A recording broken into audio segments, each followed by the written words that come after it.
Chapter 1. Magical Mission 1. This is your reward for going to North Africa. Old Lin carefully took out 2 crumpled $100 bills from a well-wrapped rag and handed them to Lin Yi, who was staring at him eagerly. Lin Yi couldn't understand why his mission was so dangerous. His enemy was so strong, and the client's reward was so generous. But in the end, his reward was so little. Where did this old man find all these amazing missions for him? Every time it was a narrow escape, and the reward he got was $50 or $100. Luckily, there were still $3 or $2 left. Every time he thought about it, Lin Yi wanted to cry. Receiving the $200 that he traded his life for, Lin Yi wanted to curse the most. Mother *** cur. Even though he was an orphan and didn't have a mother since he was young, he learned martial arts from old Lin, who raised him for 15 years and studied for 15 years. No matter what, he could be considered well-versed in both literature and martial arts, right? In ancient times, he would have been a top scholar in both literature and martial arts, but now he was being ordered around like a laborer. When would this day ever come to an end? He heard that building houses in the city could earn tens of thousands of dollars a year, but he only earned $1,000 or $800 a year, even though he was hovering between life and death every day. Old man, you're not messing with me, are you? $200? I really wonder if you're deducting my reward. This wasn't the first time Lin Yi had suspected this, but the old man wore the same clothes and ate the same food as him, and didn't look like a rich person. It's good enough to get paid. Do you think money is so easy to earn nowadays? Old Lin rolled his puffy eyes and said unhappily, What? You don't want it? If you don't want it, then give it back to me. I haven't been to Widow Wang's snack shop in a long time. Lin Yi really wanted to beat the old man in front of him, but he knew that if he did, he would only get beaten up. Lin Yi had no idea how powerful old Lin's martial arts were. He only knew that old Lin never used his full strength when he trained with him. Just as his kung fu improved by a level, he suddenly found that the old man had also improved by a level, and he was still defeated by him. All right, you've had enough experience over the years. It's about time for that big event. Old man Lin didn't even bat an eyelid as he sat cross-legged on the brick bed, munching on a plate of fennel beans in front of him. If you complete this mission well, you won't have to worry about food and drink for the rest of your life. Really? Lin Yi knew that he had been picked up by the old man when he was 3 years old. Since then, he had been learning kung fu, medicine, and knowledge from the outside world from the old man in order to do something big. However, Lin Yi doubted whether the reward for this big thing was as much as the old man had said. One task was enough for him to eat for the rest of his life. When have I ever lied to you? Old Lin tossed another fennel bean into his mouth. Are you coming or not? If not, I'll get someone else. Of course I'll go, Lin Yi said. Only an idiot wouldn't go for something this good. One mission was enough for him to eat for the rest of his life. He wouldn't have to live like this anymore. Even if it was a tiger's den, it would be worth it. All right, then go. Go to Songshan Pengzhan Industries. Find someone called Pengzhan. He'll tell you what to do next. Old Lin's lips curled into an almost imperceptible smile. But you have to think this through. Once you accept this mission, you have to finish it. You can't back out in the middle. Why? Why don't you let me run when there's danger? Lin Yi wasn't a one-track-minded person. He wouldn't do something even if he knew it would kill him. Lil Yi, I've raised you for 15 years. I've provided for you to eat, to drink, to buy you a laptop, to buy you a 3G network card. The old man rolled his eyes and started nagging. Why do you have so many questions when I ask you to do something? Don't force me. **CK. Lin Yi was pissed off at the old man's words. You raised me for the first 3 years, and I've been the one cooking since I was 6, chopping firewood, weaving straw sandals to make money for you. Don't force me. Don't think I don't know that you're watching porn on the computer in the middle of the night. The old man glared at him. You forced me to say this. You even looked at the computer. All right, I'll go. I won't run away. Okay. Lin Yi's face reddened. He didn't think that the old man would find out about something so secretive. How embarrassing. If she allowed him to continue, who knew what kind of inappropriate scenes he would say? And so, under old Lin's threats and promises, Lin Yi carried his backpack and stepped on the train north. He traveled thousands of miles to Songshan, the modern international metropolis. As he sat on the train, Lin Yi thought that he'd have to encrypt the porn and hide it in the system folder. He'd have to keep his eyes and ears open when doing that kind of thing. However, Lin Yi was looking forward to this mission. A mission like this that would allow him to retire was a dream come true for Lin Yi. Although he could tell from old Lin's words that this mission wasn't going to be easy. Yes, it was going to be challenging if it wasn't easy. Pat, a pockmarked man sitting across from Lin Yi, opened a can of cola and threw the ring on the table. A crew-cut guy next to the man pretended not to care. He picked up the ring and played with it in his hand. After a while, he suddenly shouted, "Wow, wow, wow, first prize!" Although the crew-cut guy's voice wasn't loud in the noisy train, the passengers nearby all heard him and looked at him. The pockmarked man was no exception. He saw that the ring in the crew-cut guy's hand was the one he threw earlier. His expression became unnatural. "Give it to me, it's mine. What yours? Where's your name on it?" The crew-cut guy retracted his right hand and gripped the ring tightly in his hand. He stared at him and said, "You're called first prize?" "No, I'm not called first prize. I was the one who lost the first prize." The pockmarked man saw the crew-cut guy's ferocious look and became a little timid. However, he didn't want to lose what he deserved, so he said with a trembling voice, "You said it yourself, you lost it. Since you lost it, it belongs to whoever picked it up." The crew-cut snorted and said disdainfully, "Hey, how can you be like this?" The pockmarked man suddenly became anxious. He looked at the passenger sitting across from him, a man with glasses sitting to the left of Lin Yi. "Mister, you look like a scholar. Why is he acting like this? Isn't he acting shamelessly?" "Who's acting shamelessly?" The crew-cut guy wasn't happy either. He turned to the man with glasses and said, "Sir, tell me, who should this ring go to?" The man with glasses pushed his glasses up and said hesitantly, "I'm a university teacher. Since you two trust me, I'll be your judge." Go on, go on." The pockmarked man and the crew-cut guy nodded and looked anxiously at the man with glasses who claimed to be a university teacher. Logically speaking, the ring was pulled off the drink can by this big brother, so it should belong to him. The man with glasses was halfway through his sentence when the pockmarked man showed a proud expression. The crew-cut guy immediately became anxious. Just as he was about to say something, the man with glasses waved his hand and stopped him. However, since this big brother has already thrown the ring away, and this brother found it, then it should belong to this brother. "But you said it yourself, the ring is mine." The pockmarked man heard the man with glasses and immediately cried, "In my opinion, why don't you two split the prize equally? That way no one loses out." The man with glasses suggested, "Split." The crew-cut guy hesitated, then gritted his teeth and said, "Okay, let's split it." The crew-cut probably felt that he was being unreasonable, so he agreed to the man with glasses' suggestion.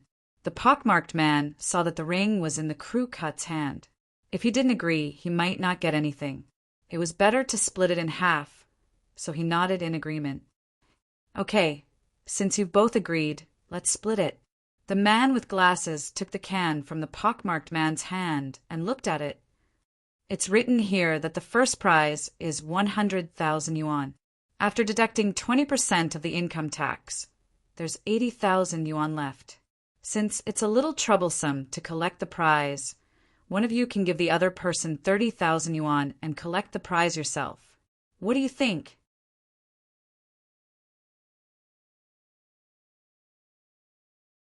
Chapter 2. Scam Part 2. The crew cut guy was put in a difficult position. He touched his pocket subconsciously and said, I don't have that much money with me. How about you give me 30,000 and you can go and claim the prize? I don't have that either. What should I do? The freckled guy frowned and said, Look at me. Do I look like someone who can fork out 30,000? Teacher, please think of something for us. We don't have that much money with us. The freckled guy asked the glasses guy for help again. The glasses guy thought for a while and said, How about I give each of you 30,000 and you give me the ring and I'll claim the prize? The freckled guy and the crew cut guy looked at each other. They felt that they could still get 30,000 each, so they agreed. Okay, let's do that. The bespectacled man suddenly revealed a look of delight. Then he took his briefcase and began to look for money. At first, his expression was still very happy. However, as the speed at which he rummaged through the bag increased, the man's expression became uglier and uglier. Beads of sweat began to seep from his forehead. Finally, he sighed and said, Oh no, I didn't bring much money when I went out today. I only have 30,000 yuan. You guys won't sell it either. I'm so unlucky to see the money disappear, just like that. Huh. The freckled guy and the crew cut guy were dumbfounded. The glasses guy didn't bring any money and neither did they. How are they going to split the prize? The freckled guy couldn't sit still anymore. Teacher, you're knowledgeable and cultured. Please help us think of something. Sigh, how about this? Ask someone else. The glasses guy said and turned his face to Lin Yi. Young man, this is a golden opportunity to get rich. Do you have money? Give each of them 30,000 first. Then you take the ring and claim the prize. You'll earn 20,000 in one go. Is there a better way to make money than this? If it weren't for the fact that I didn't bring any money, I would have done this myself. Previously, Lin Yi had been coldly watching the three of them acting. It was obvious that the three of them were in cahoots. The pockmarked man was party A, the crew cut was party B, and the bespectacled man was supporting them. Although Lin Yi grew up in the mountains, he was not a fool. Don't be fooled by his rustic attire. In terms of knowledge, not many people were his match, let alone these three scammers. Me. Lin Yi pretended to be surprised and pointed at himself. Can I? All right. Now this good thing has fallen upon your head. Hearing Lin Yi ask if he could, instead of saying that he had no money, the bespectacled man was overjoyed. After all, if he said that, there was an 80% chance that he had goods in his bag. Lin Yi just wanted to say something, but he felt that his leg was kicked by someone.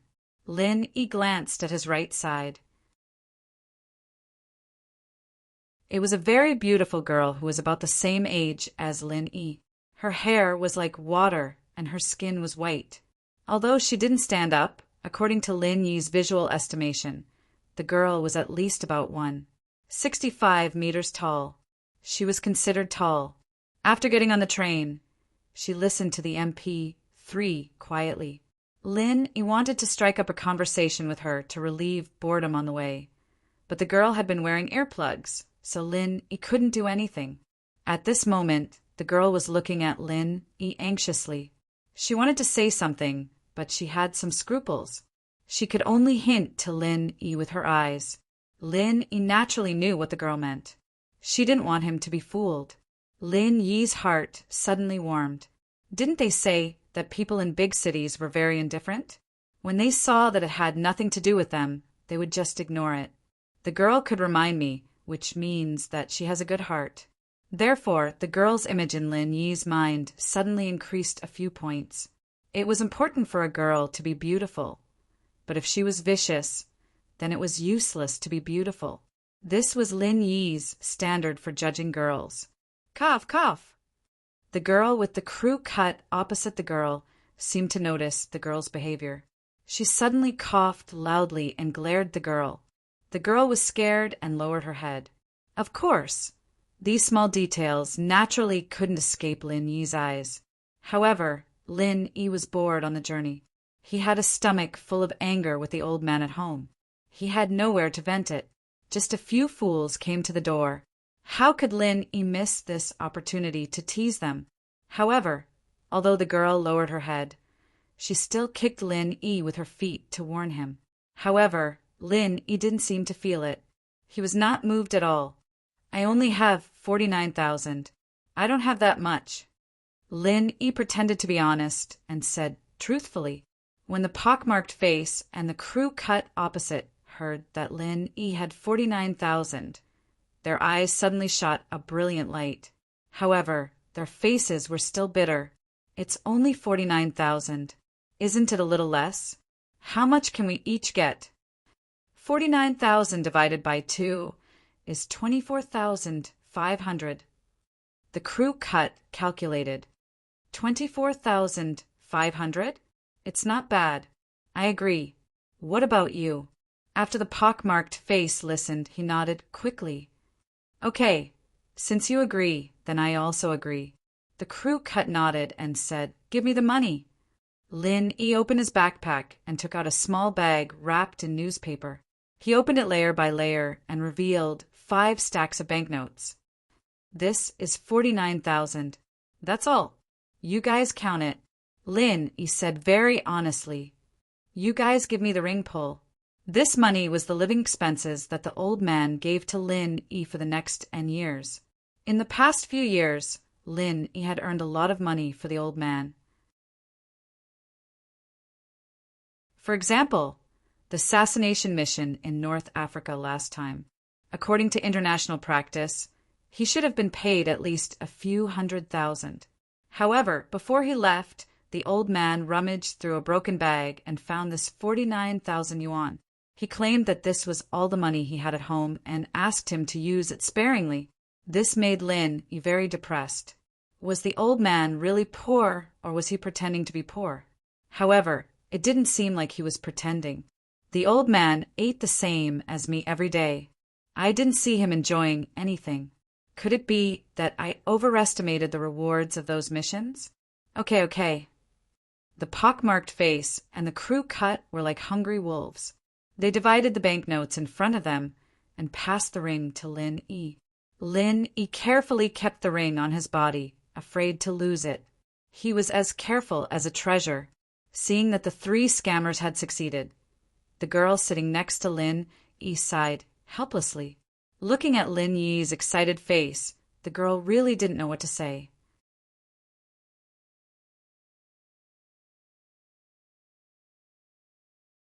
Chapter 3.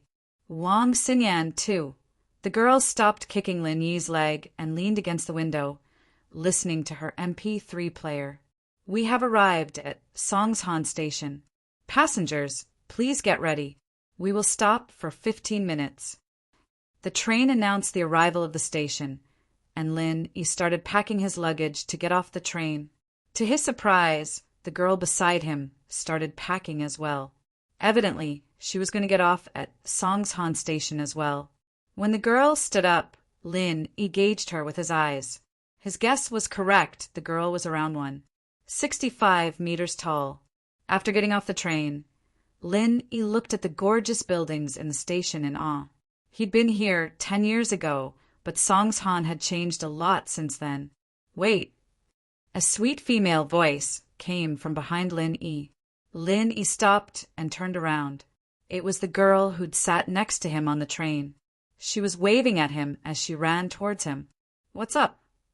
Lin Yi, of course, didn't believe that a girl would fall in love with him at first sight. He was handsome, but his attire was too tacky.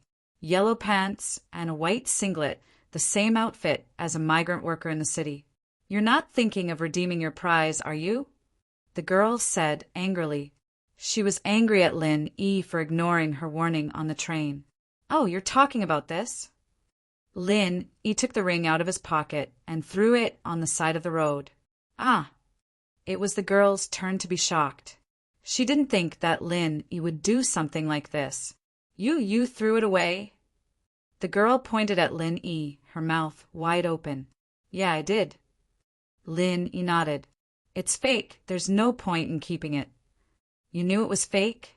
The girl didn't understand what Lin Yi meant. She stared at Lin Yi dumbfounded. What was wrong with this guy? You know it's fake, but you still bought it? Was he crazy?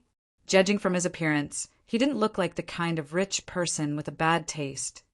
I know. Even if I didn't know, you reminded me on the train, Lin Yi said. Then why did you give them the money? The girl was anxious. What kind of person was this?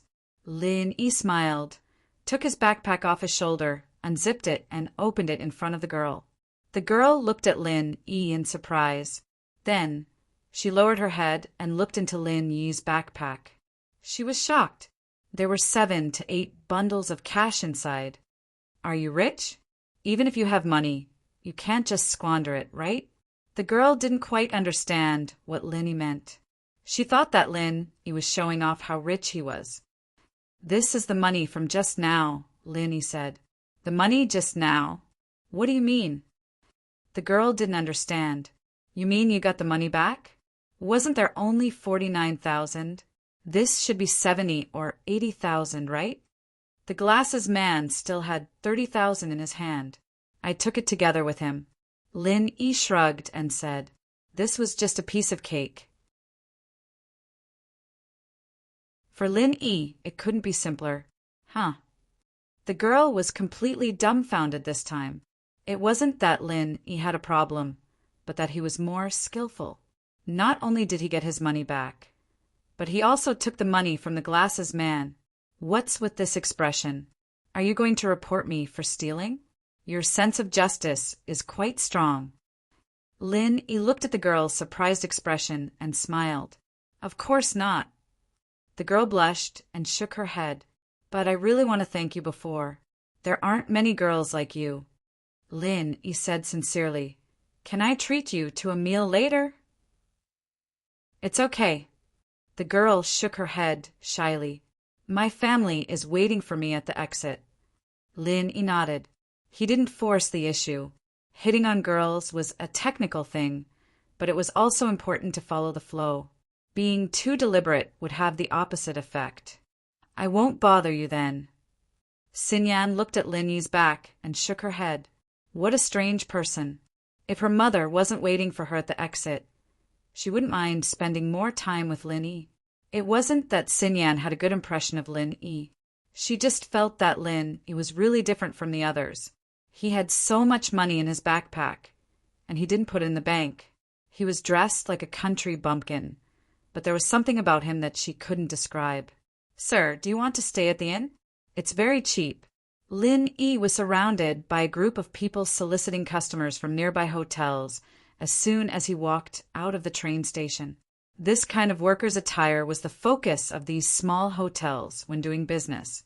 Rich people wouldn't stay in small hotels like this. Big hotels didn't need to come out to solicit customers. Lin Yi waved his hand and squeezed through the crowd of people soliciting customers. He walked towards the taxi stop in the square. Lin Yi had a piece of paper in his hand. It was the address that old man gave him before he left. He got on a taxi and the driver asked enthusiastically, "Young man, where are you going?" To this address. Lin Yi handed the paper to the driver. The driver was a professional at the train station and he had a good eye for customers. One look and he could tell that Lin Yi was from out of town, probably here for work. He wanted to trick him a little, since Lin Yi wasn't familiar with the roads anyways.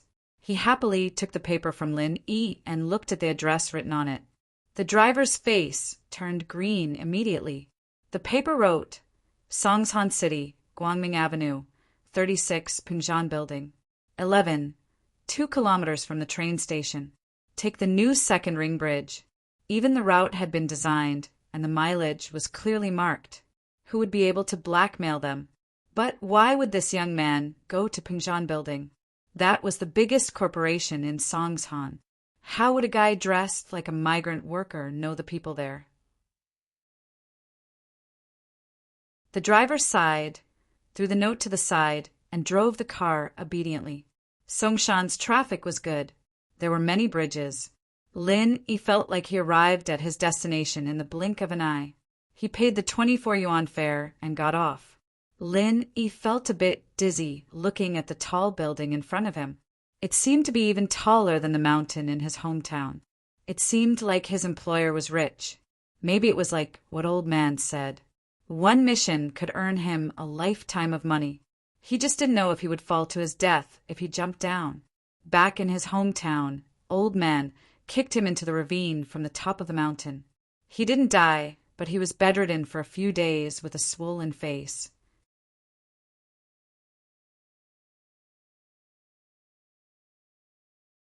Chapter 4. Who are you looking for? Sir, who are you looking for? Lin Yi was stopped by the building's security guard after a few steps. Wait, let me have a look. Lin Yi thought to himself. Big cities still had security guards, but this security guard was just for show. He wasn't even as good as Buttface. Buttface was Lin Yi's playmate. Although he didn't know kung fu, he could kill a cow with one punch. From Lin Yi's point of view, this security guard was far weaker than a cow. He wasn't even as strong as a cow. Lin Yi took out a piece of paper from his pocket and looked at the words on it. I'm looking for Chu Pingzhan. Chu Pingzhan? Who is it? Why does this name sound so familiar? The security guard was startled and repeated the name in his mouth. The chairman. The older security guard who was standing at the side reacted faster. He immediately remembered who Chu Pingzhan was. He quickly pulled on the clothes of the previous security guard and whispered, Don't talk nonsense. If the captain hears you, you'll be fired. Ah. The previous security guard was shocked when he heard the words of the older security guard. He opened his eyes wide and regretted talking too much. What was he talking about? Now he didn't even know the chairman. How could he be a security guard? Who was he supposed to protect? However, the security guard looked at Lin Yi's clothes and rolled his eyes. He wasn't afraid anymore, no matter how he looked at it. Lin Yi didn't look like someone who could be related to the chairman. One was the chairman of a Fortune 500 company, and the other was a migrant worker from the countryside. There didn't seem to be any connection between them. Could this kid be a construction worker and was here to complain to the chairman? The security guard raised his vigilance. He had seen a similar movie 2 days ago. It was called Owe Me 105,000. In the movie, a migrant worker went to the chairman to ask for money. The security guard and the older security guard looked at each other. Obviously, they were thinking the same thing. Why are you looking for Chairman Chu? The old guard cleared his throat as he stared at Lin Yi with a serious face, afraid that he'd do something drastic. I'm not looking for him. It's my old man who asked me to look for him, Lin Yi said lazily. Lin Yi didn't care about the identity of his employer in real life. They were all here for him. Huh, your old man? The two guards were even more certain of their suspicions. The worker in the movie was asking for money on behalf of his brother, and this kid in front of them was asking for money on behalf of his father. All right, let's not talk about useless stuff. Just tell me which floor Pingzhan's on. I'll go find him. Lin Yi didn't have the time to waste with these two bodyguards. He needed to find the person in question first. The chairman isn't here. You can leave. The older security guard looked at Lin Yi again. After making sure that he had nothing to do with the chairman, he directly asked him to leave. Lin Yi didn't want to waste time with these two. Lin Yi naturally saw the look in their eyes. Lin Yi could guess what they were thinking. Wasn't it because he looked like a country bumpkin? What a snob. Since he's not here, I'll go in and wait for him, Lin Yi said and walked into the company. Wait, you can't go in. The two security guards didn't expect Lin Yi to barge in. They wanted to stop him. At this time, the elevator door opened. A slightly plump middle-aged man and a tanned and skinny middle-aged man walked out together. It should be about time. Why hasn't Lin Yi contacted me yet? Li Fu, why don't you drive to the station to pick him up? Didn't you see the photo? The plump middle-aged man ordered the tanned and skinny middle-aged man. All right, Mr. Chen. I'll go now, Li Fu said respectfully. Li Fu hadn't left when Chu Pingzhan heard the quarrel at the company entrance. He frowned and said to Li Fu, "Go see what's going on." "What's going on?" Li Fu walked quickly in the direction of the company's entrance and saw the company's 2 security guards stopping a young man from entering the company. "Faubert," this person said, "he wants to see the chairman." He even forced his way into the company. The security naturally recognized Li Fu. Although Li Fu didn't have a specific administrative position in the company, he was the chairman's closest person. If you had to say what position he held in the company, it would be that he was the chairman's driver. But everyone in the company knew that Li Fu wasn't just a driver. So these security guards didn't treat Li Fu as a driver at all. They respected him as a leader. In many cases, Li Fu's words represented the chairman's intentions. "You." Li Fu looked at Lin Yi, his eyes wide. "You're Lin Yi?" "That's me." Lin Yi nodded after looking at Li Fu. He'd been paying attention to Li Fu the moment he'd appeared. His instincts told him that this person wasn't Ping Zhan after all. As the chairman of a corporation, it was only natural for him to have the aura of a leader, but this person didn't have that. He was serious and respected, but a person's aura couldn't be changed. "Hello." Li Fu knew how important this young man was to Ping Zhan, so he didn't hesitate after confirming who Lin Yi was. He quickly extended his hand to shake Lin Yi's. "I'm the secretary of the chairman, Li Fu. The chairman wanted me to pick you up at the train station. I didn't expect you to be here already. It's fine. I'll just treat it as getting familiar with the place." Lin Yi smiled and shook hands with Li Fu. This was Lin Yi's personality. He'd respect you if you respected him. Lin Yi felt a little embarrassed seeing Li Fu being so polite. "The chairman is over there. Please come with me. We'll meet the chairman together." Li Fu made an inviting gesture before leading the way. The 2 security guards stared at Lin Yi's back, their mouths wide open. Is he really the chairman's guest? The security guard murmured in disbelief. Faubert came to pick him up personally. Naturally, there's no mistake about it. The old security guard sighed. "We almost offended him. Luckily, Faubert came in time. If we really kicked him out, we'd be in big trouble." As Li Fu walked over, Lin Yi noticed a slightly plump middle-aged man not too far away. If he wasn't mistaken, this was the person he was supposed to meet, the chairman of Ping Zhan Industries, Chu Ping Zhan.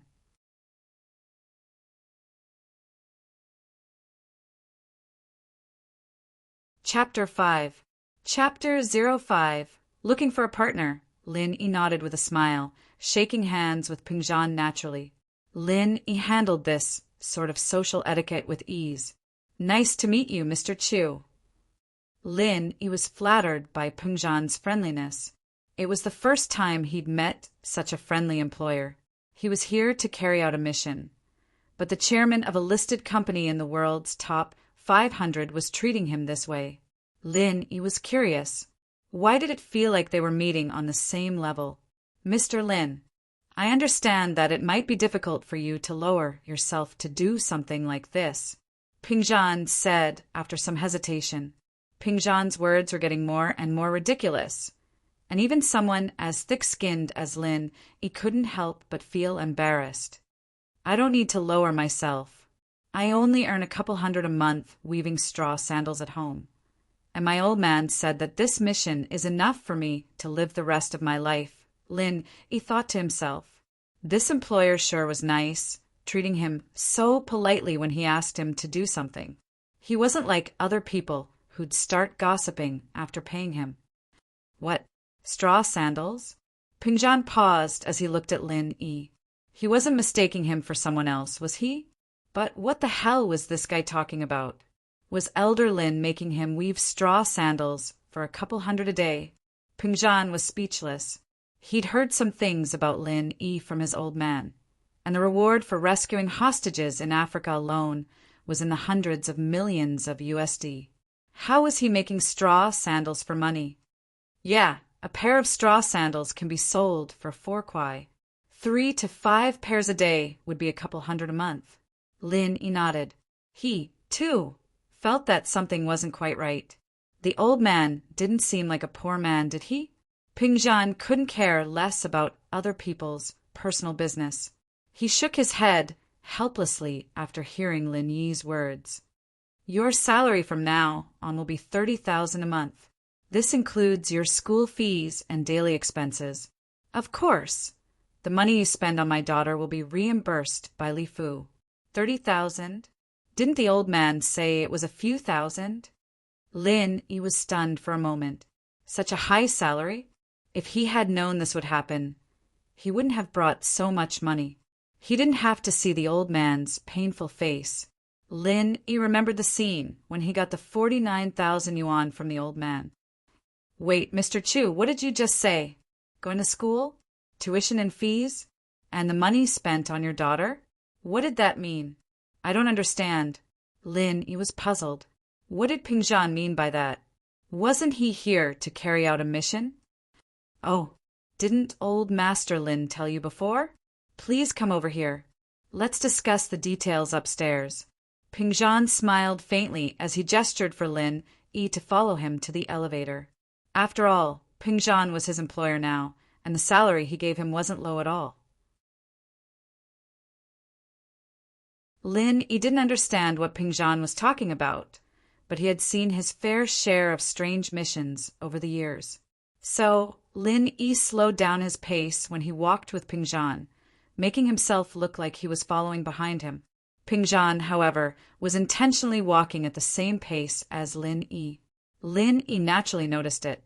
Why did he feel that Ping-Zhan's attitude towards him was a little too friendly? Lin Yi was curious, but he didn't ask. After all, it was his first time meeting Ping-Zhan. They weren't very familiar with each other, and some things were better left unsaid. He'd figure it out as time went on. Ping-Zhan's office was located on the top floor of Ping-Zhan skyscraper. It was 200 square meters big, and one of the walls was covered with floor-to-ceiling windows. Faubert walked out after inviting Ping-Zhan and Lin Yi into the office, ordering Xiao Yu to pour some tea for them. Mr. Lin, what would you like to drink?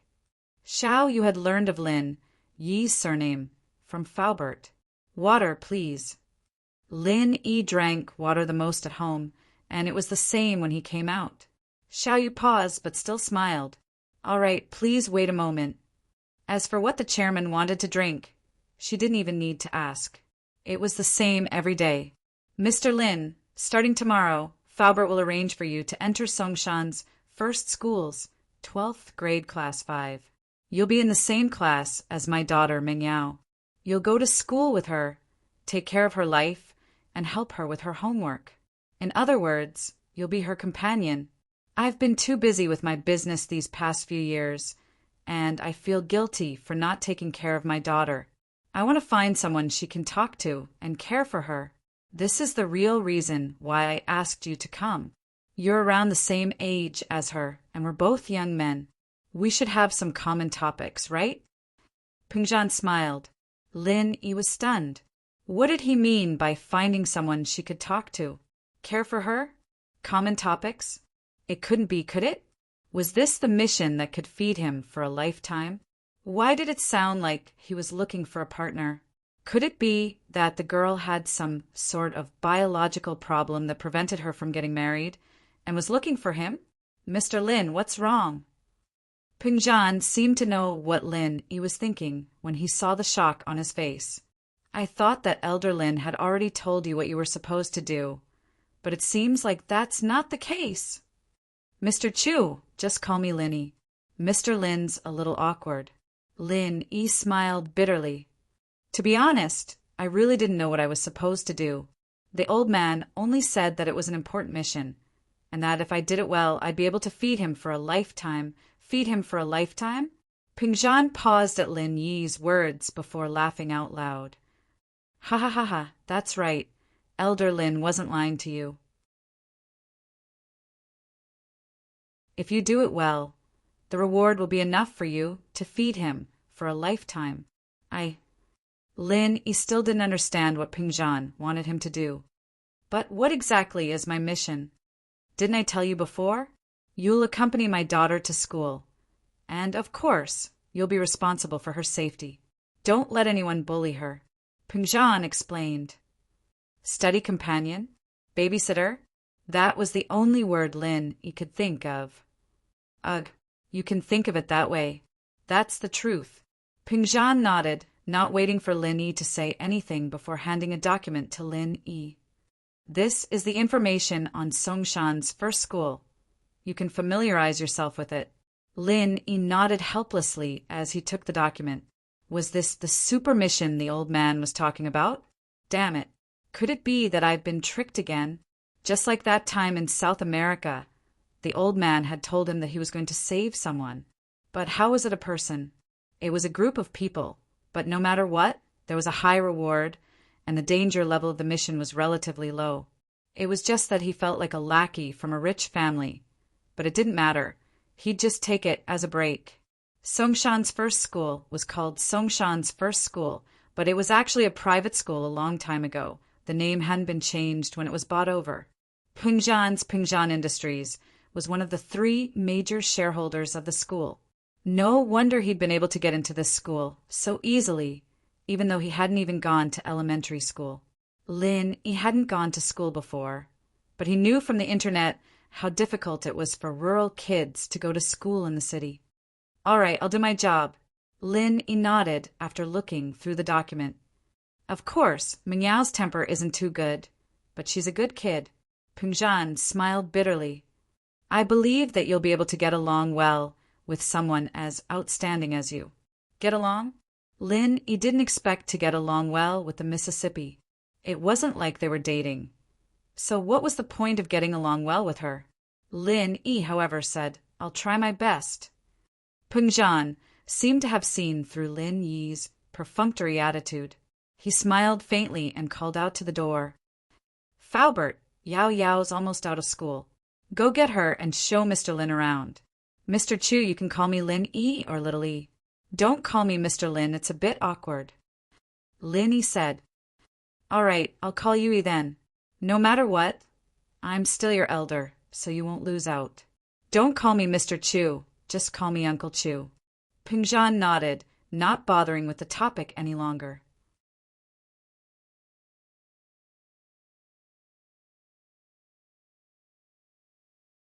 Chapter 6. Shield 1. There were many luxury cars in the parking lot, ranging from Mercedes-Benz to BMWs to luxury cars. Many of them were obviously private cars with flashy decorations on them. It was obvious that they were bought by the employees of Pengjan Corporation. From this, it could be seen how high the income of the employees of Pengjan Corporation was. It seemed that his 30,000 yuan salary wasn't that high after all. Under Faubert's guidance, Lin Yi came to a dark blue Bentley Elegance 728. The car was a 06 model and it was well maintained. Lin Yi wasn't sure if it was newly bought or if the employees paid attention to it, but the car looked brand new. Mr. Lin, please get in. Faubert opened the door to the passenger seat and sat down. I'll sit in the passenger seat? Then Miss? Lin Yi hesitated and asked. Miss always sits in the back row, Faubert said. She has a backpack, so it's inconvenient for her to sit in the front row. Lin Yi nodded and got in the car. Faubert drove the car slowly into the underground parking lot. When the car passed by the security post at the exit, the security guards immediately stood straight and watched the car leave with a serious expression. Faubert's driving skills were very skilled, but it was obvious that it was the normal type. It wasn't the same as what Lin Yi usually learned. Lin Yi was more inclined towards racing. It couldn't be helped. The old man at home had a famous saying, It's not your fault if you can't beat your opponent, but if you can't run away, then you deserve it. Therefore, Lin Yi learned a lot of escaping skills. Although he only used these skills on his old man, in front of others, it was the others who ran away. Mr. Lin, do you know how to drive? Faubert looked at Lin Yi, who was sitting quietly beside him, and asked while waiting for the traffic light. Faubert was an old driver, and he was very accurate in judging people. Generally, when someone was sitting in the car, he could always judge whether this person could drive from some details. However, Lin Yi obviously didn't have any special reaction, so Faubert asked, "A little." Lin Yi thought to himself, as a newcomer, it was better to be more humble. "Do you have a license?" Faubert didn't ask how far he could go if he knew a little. He knew that the boss trusted this person. "Not yet." Lin Yi shook his head. Although he knew how to drive and had even raced abroad, he didn't have a driver's license. "I just turned 18, so I didn't have time to get one." "Well, give me your ID card. I will help you get a driver's license so that if Mr. Chu and I have something to do, you can drive Miss to and from school." Faubert said. The car stopped near a luxurious-looking school, but they didn't go in. It was probably because the car was too eye-catching, and it wouldn't be good if other students saw it. From the information, Lin Yi already knew that although Songshan's first high school was a private school, it wasn't the kind of school for the nobles. Instead, it was a key school for the entire province. Although there were some rich and powerful children who got in through connections, most of the students got in through their own ability. Because of the support of the 3 major corporations, Songshan's first high school was better than other schools in terms of hardware, and teaching resources. This was also the reason why the enrollment rate was 100%. In fact, Lin Yi also understood that this 100% was definitely an exaggeration. Some rich kids didn't even know how to study, but they still got into university in the end. This was because of their family's power. The familiar bell rang, and Lin Yi was a little lost. How many years had it been since he last heard this sound? But after a short moment of loss, Lin Yi returned to normal and looked at the school field calmly. Not long after, students came out of the teaching building one after another. Some were wearing school uniforms, and some are wearing other clothes. Generally speaking, if there were no large-scale activities, the school would not have any special requirements for students' attire. "That's the Mississippi." Faubert suddenly raised his hand and pointed at a girl in the middle of a group of boys and girls. Lin Yi followed the direction of Faubert's finger. It was a tall and beautiful girl. Although there were other girls beside her, Lin Yi could tell that this was the miss with just one look. Old Lin had said that Meng Yao was the school beauty. The so-called school beauty should be the prettiest one, unless Lin Yi had a problem with his taste. Although the girl beside her was also very beautiful, her body was a little smaller. It was obvious that she didn't match the height stated in the information, but she was still one of the potential school beauty candidates. She would definitely be the type that could bring disaster to the country when she grew up. Meng Yao and the girl were walking quickly towards the car, but a couple of rich boys were chasing after them relentlessly. "Meng Yao, wait." One of the rich boys stood in front of Meng Yao. "Meng Yao, my feelings for you are real. Please give me a chance." Meng Yao frowned and looked at the guy in front of her impatiently. "Zhong Pingliang, you're so annoying. I told you already, I don't like you. Stop bothering me." But Pin Liang wanted to say something else, but Meng Yao pushed him away, putting him on the side. Meng Yao walked over quickly and got in the car. The girl with her got in as well, which surprised Lin Yi a little. "This Zhongping Liang, he's annoying me to death. Doesn't he get tired of pestering me every day?" Meng Yao was still complaining after getting in the car when she suddenly raised her head and saw Lin Yi in the passenger seat. "Who are you?" "Hi, I'm Lin Yi." Lin Yi tried his best to look cute. The miss didn't seem to have a good temper. "Lin Yi? Faubert? What does he do?" Meng Yao looked at Lin Yi, confused. "Miss Chu, this is Mr. Chu's study partner." Faubert introduced. "Study partner? Who wants a study partner? Didn't I say I wanted a shield? Look at him. Who can he block?" Meng Yao panicked. She looked at Lin Yi up and down. What the hell was this guy wearing? A tank top and torn pants. He looked like a migrant worker going to the city. Even migrant workers didn't look like this. Did he think they were singing a duet?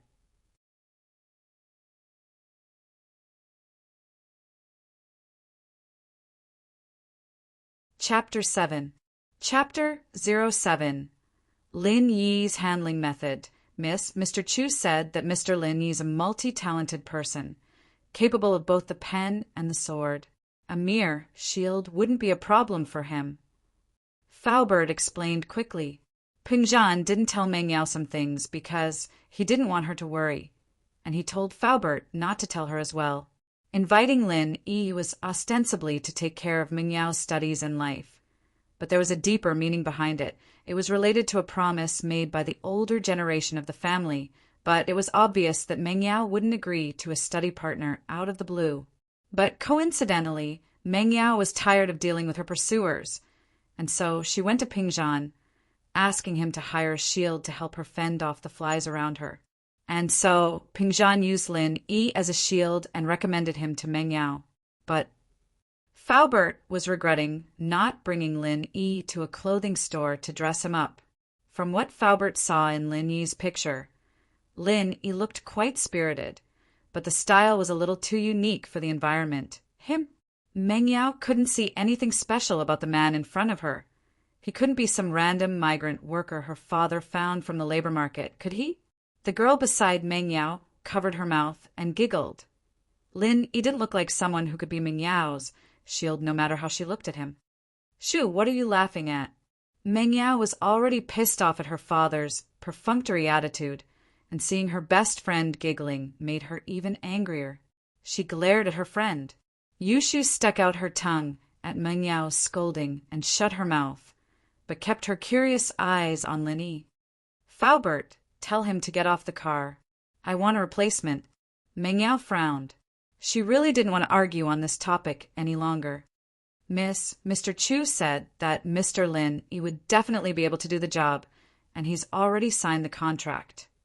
Faubert was implying that there was nothing she could do about it. Pingzhan had already made the decision for her, and there was nothing she could do about it. Meng Yao blinked her beautiful eyes, on the verge of tearing up. She really didn't know what her father was thinking. If that was the case, why didn't he just have a shield? Wouldn't she be a laughing stock if this person stayed by her side all the time? Meng Yao had wanted to tell the public that this shield was her boyfriend. After all, it was the best way to get rid of all the flies in the house. However, it seemed that it was impossible now. Even if she said that this bumpkin was her boyfriend, people had to believe her first. Zhong Pingliang would probably laugh his head off. Lin Yi listened to their conversation and immediately felt a headache. A shield? This girl wasn't really looking for a boyfriend, was she? No wonder Pingzhan was acting weird when he talked to her. Could it be that she was looking for a son-in-law? All right, that guy over there wouldn't let go of me. Help me deal with him. If you do it well, I'll consider it a pass. Meng Yao rolled her eyes and came up with a plan. If this guy didn't know how to deal with it, she could use his incompetence as an excuse to get her father to fire him. Lin Yi nodded and got off the car, walking quickly towards Zhong Pingliang. This Meng Yao, I get rejected every time I ask her out. If it were any other girl, they'd jump into my arms already. Zhong Pingliang complained to his lackeys. Master Zhong, this Meng Yao isn't a normal girl. She's the miss of Pingzhan Industries. It's normal for her to have difficulties. One of Zhong Pingliang's lackeys, Gao Xiaofu, said. I know, I don't need you to tell me that. Pinliang said with a wave of his hand. That's why you need to have perseverance. Before he could finish, he saw a young man in a yellowish-white singlet and khaki-colored pants rushing towards him. Pinliang paused. Lin Yi quickly walked to Zhong Pingliang's side and, without a word, raised his leg and kicked Zhong Pingliang's butt, sending him sprawling on the ground. Then Lin Yi turned around and walked back to the car without looking back. Zhong Pingliang was just about to talk about his thoughts on pursuing Meng Yao when he felt a kick on his, but he lost his balance and fell to the ground. Who? Do you want to die? How dare you kick me?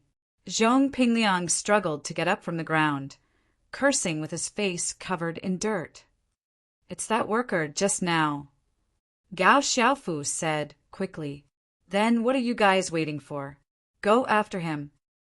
Zhong Pingliang yelled angrily. Catch him and beat him up. Master Zhong, he's gone. Zhong Pingliang's lackeys were focused on Zhong Pingliang after he was kicked by Lin Yi, but the worker was gone in the blink of an eye. Fuck! Zhong Pingliang cursed. I'll remember what he looks like. I'll print it into a poster tomorrow and send people to all the construction sites to look for him. How dare a worker kick me? I'll make sure he can't live in Songshan anymore. Just you wait. Yao Yao. I didn't know this Lin. He was so fierce. He even dared to kick Zhong Pingliang. Yushu's eyes were wide open in the car. She couldn't believe what she had just seen. I think he's crazy. Meng Yao didn't expect Lin Yi to do something like that, but it was something else. But Meng Yao had decided not to use him. No matter what he did, he'd still fail. Yao Yao, why don't you keep him? Yushu suggested. Shu, who are you siding with? Meng Yao glared at her. You're not in heat, are you? You've fallen for this laborer? Uft. Yushu shook her head. Yao Yao, you're the one who's fallen for him. Why would you let him stay if you don't like him? To embarrass yourself? Meng Yao didn't know what was going on. No. Think about it. Zhong Pingliang's the king of our school. No one dares to mess with him. And now, there's finally someone who's not afraid of him. We'll have a lot of fun in the future, Yushu said mischievously. If they fight, Zhong Pingliang won't have time to bother you, right? Fight? You think Zhong Pingliang's that easy to mess with? Meng Yao hit the nail on the head. He's just a worker. Zhong Pingliang's going to beat him to death.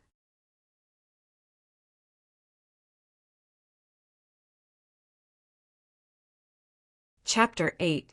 How did you fool my daddy? You're right, we'll stay and watch then. Meng Yao felt that Yushu's words made sense, and so she agreed. She turned to Faubert. Faubert, did you buy insurance for him? What if something happens to him? Insurance. Faubert sweated again. How could someone hired by Mr. Chu get into an accident so easily? Don't worry, I got it all.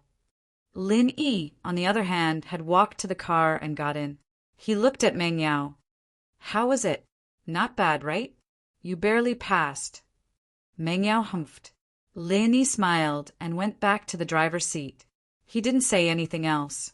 Experience and the internet had taught him that women often didn't mean what they said.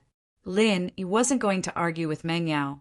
Meng Yao was pissed when Lin Yi only smiled and didn't say anything else. She'd thought he'd say some words of gratitude. After all, with how competitive the society was right now, there were even university graduates who had to scavenge dung. A migrant worker who just entered the city and found a good job like this. Shouldn't he be happy about it? Hey, why aren't you thanking me? Meng Yao couldn't hold it in any longer. Thanking? For what?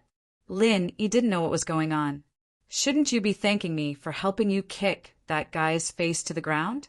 Thanking you for what? Meng Yao was pissed off. Why was this guy so slow? Didn't he know what she was hinting at? Did he not know how to please his employer? Hee. Yao Yao saying that she accepted you. Shouldn't you thank her? Yushu smiled slyly as she explained for Meng Yao. Shu, what are you talking about? What do you mean I accepted him? Meng Yao jumped at Yushu's words. Wasn't that a little too ambiguous? Why does it sound like I'm accepting a confession? It's nothing. I'm just saying that you accepted him as your shield. Yushu giggled. Oh, thank you. Lin Yi was very efficient. In fact, if it weren't for the fact that this job was a little weird, he would still be very satisfied. At least the salary was very high. You're welcome. Meng Yao spat the 3 words out of her mouth, furious at Lin Yi's slow reaction. This person is going to be my shield? Why did he look so silly? Yao Yao, I'm leaving. See you tomorrow. And you too, shield bro. The car stopped in front of a villa, and Yushu waved at Meng Yao and winked at Lin Yi before getting out of the car. Shield bro? Lin Yi smiled bitterly. This name was quite unique. It was comparable to the internet celebrity Brother Sharp. Yushu's house was very close to Mingyao's, and the two villas were right next to each other. The car took a turn, and they arrived at Mingyao's villa. Under Yushu's instigation, Mingyao reluctantly accepted the worker in front of her. But when she saw the worker walking into the villa with her luggage, she exploded. You, what are you following me for? Lin Yi paused, turning to look at Faubert. Don't I live here? You think too highly of yourself.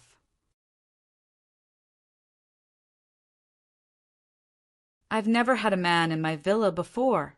Mingyao put her hands on her waist as she yelled at Lin Yi. Faubert wiped the cold sweat off his forehead. Never had a man? Then what am I? Faubert thought to himself. It didn't matter if he became a eunuch, but what would Mr. Chu think if he heard what the miss said? Seeing Faubert wipe the sweat off his forehead, Mingyao immediately understood that her words were a little ambiguous. She quickly corrected herself. I mean no man outside of my family. Miss, Mr. Chu said that you can treat Mr. Lin like your own brother. So, from today onwards, Mr. Lin will be living in the villa, Faubert said carefully. Faubert knew this girl's temper very well. What? Mingyao's eyes widened. She pointed at Lin Yi in disbelief. Him? My brother? Are you kidding me? Faubert, take him away.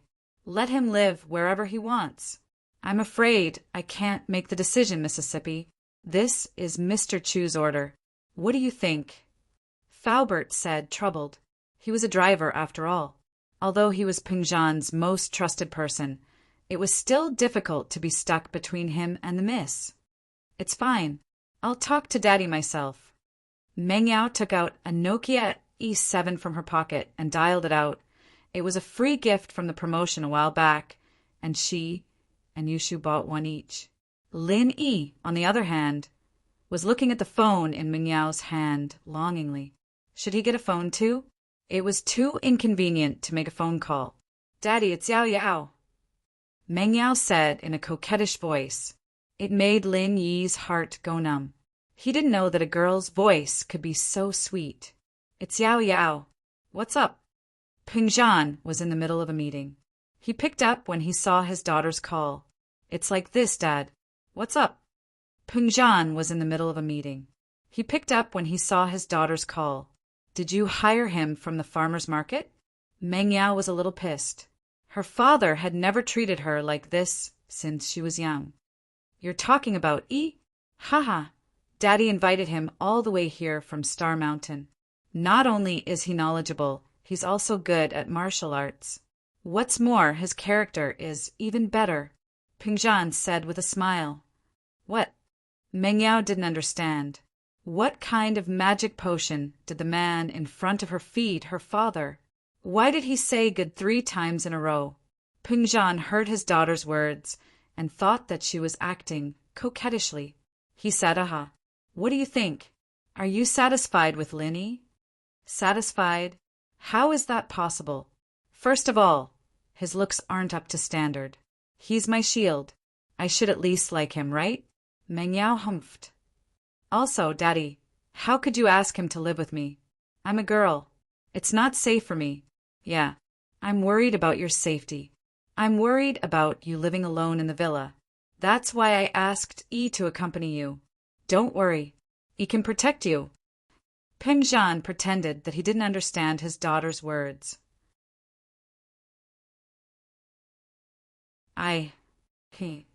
Mingyao didn't know what to say after hearing her father's words. But before she could continue, Pingzhan continued. All right, Yao Yao. I'm having a meeting with the company's middle management. Let's talk later.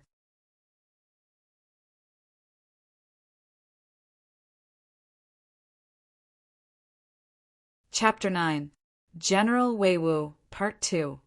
Faubert left Mingyao's villa with the excuse of picking up Mr. Chu from work. Before he left, he gave Lin Yi a backpack, saying that it was the school uniform and textbooks of Songshan's Songshan School. Miss, call me any time if you need anything.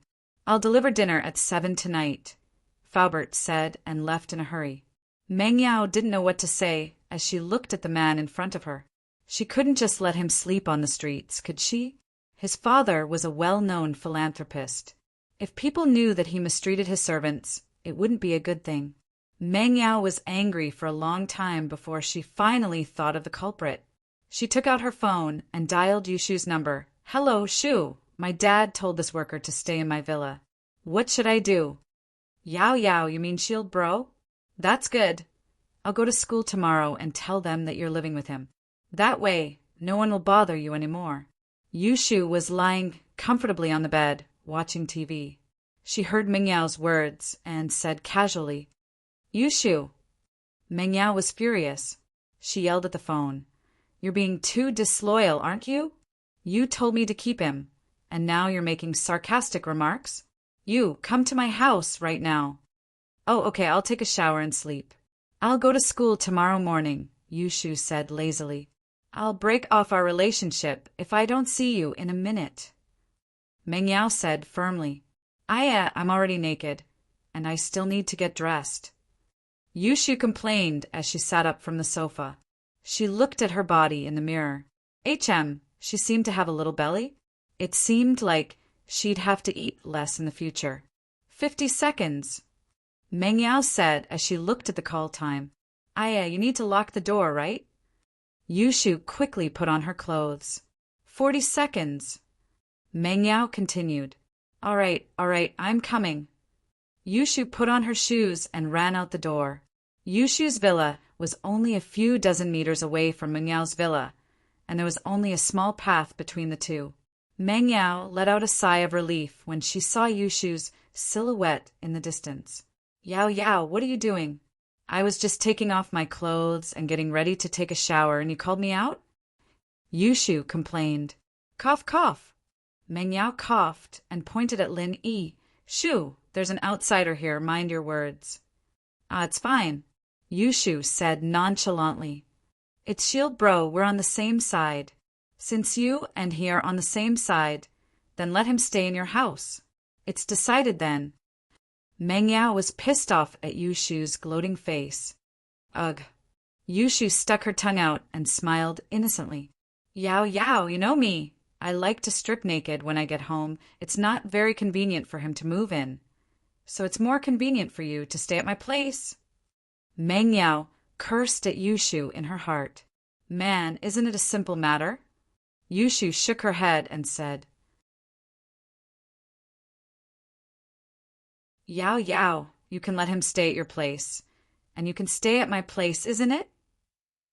And you're right. Meng Yao felt that Yushu had finally come up with a constructive idea. However, Meng Yao wasn't too happy about it. Letting a migrant worker stay in her villa? Why should she? Besides, what if he lost his things? No, I can't let him stay in my villa alone. Meng Yao gritted her teeth. Yushu was in a difficult position. She asked Meng Yao to let Lin Yi stay for fun, but here came the problem. Letting Lin Yi stay in Yushu's villa? Yushu would never agree to it. After hesitating for a while, Yushu finally came up with a compromise. "Why don't I stay with you and ask him to stay downstairs? Your room is upstairs anyway. We won't ask him to go up to the second floor." Meng Yao listened to Yushu's suggestion and felt that it was the only way. She nodded unwillingly. Okay, let's do that. Yushu often stayed with Meng Yao, so she entered the villa with ease. Lin Yi, on the other hand, carried his luggage and followed behind slowly. Meng Yao was hostile towards him, and Lin Yi could naturally see it. However, when he thought of the old man's solemn words and Uncle Chu's trusting eyes, Lin Yi didn't think much of it. After all, Meng Yao was a girl. It was normal for her to not want to stay with him. "Hey, what's your name?" Meng Yao sat on the sofa and threw her slender legs on the bed. She looked at Lin Yi and asked, "I'm Lin." Lin Yi said as he tried to sit on the sofa. He'd been standing in front of the door for a long time, and it was quite tiring for him. But before his butt could touch the sofa, a voice called out, startling him. "Stop! Don't sit!" Meng Yao's eyes were wide open as she pointed at Lin Yi. "What's wrong?" Lin Yi was startled. His butt was hanging in the air. Your pants are so dirty, don't dirty my sofa. Shu often lies on it naked. Meng Yao frowned. Yushu rolled her eyes in anger. How could you be like this, Yao Yao? You just told me to watch what I say in front of outsiders, and now you're saying it yourself. Lin Yi, on the other hand, wasn't angered. He'd been on the train for half a day, and he'd been running for half a day.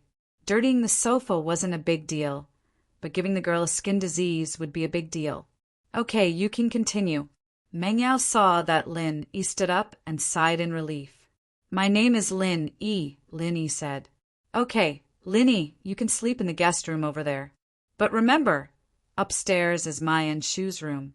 You can't go up there, or I'll ask my dad to fire you. Meng Yao didn't even have enough confidence when she said this. She didn't know why, but she felt that her father was bewitched by Lin Yi. So she added, if you dare go up there, I'll ask General Wei Wu to bite you to death. Oh, Lin Yi nodded indifferently. He heard the second half of Meng Yao's sentence and asked curiously, General Wei Wu? What's that? Hearing Lin Yi's question, Meng Yao shouted proudly, General Wei Wu, come down!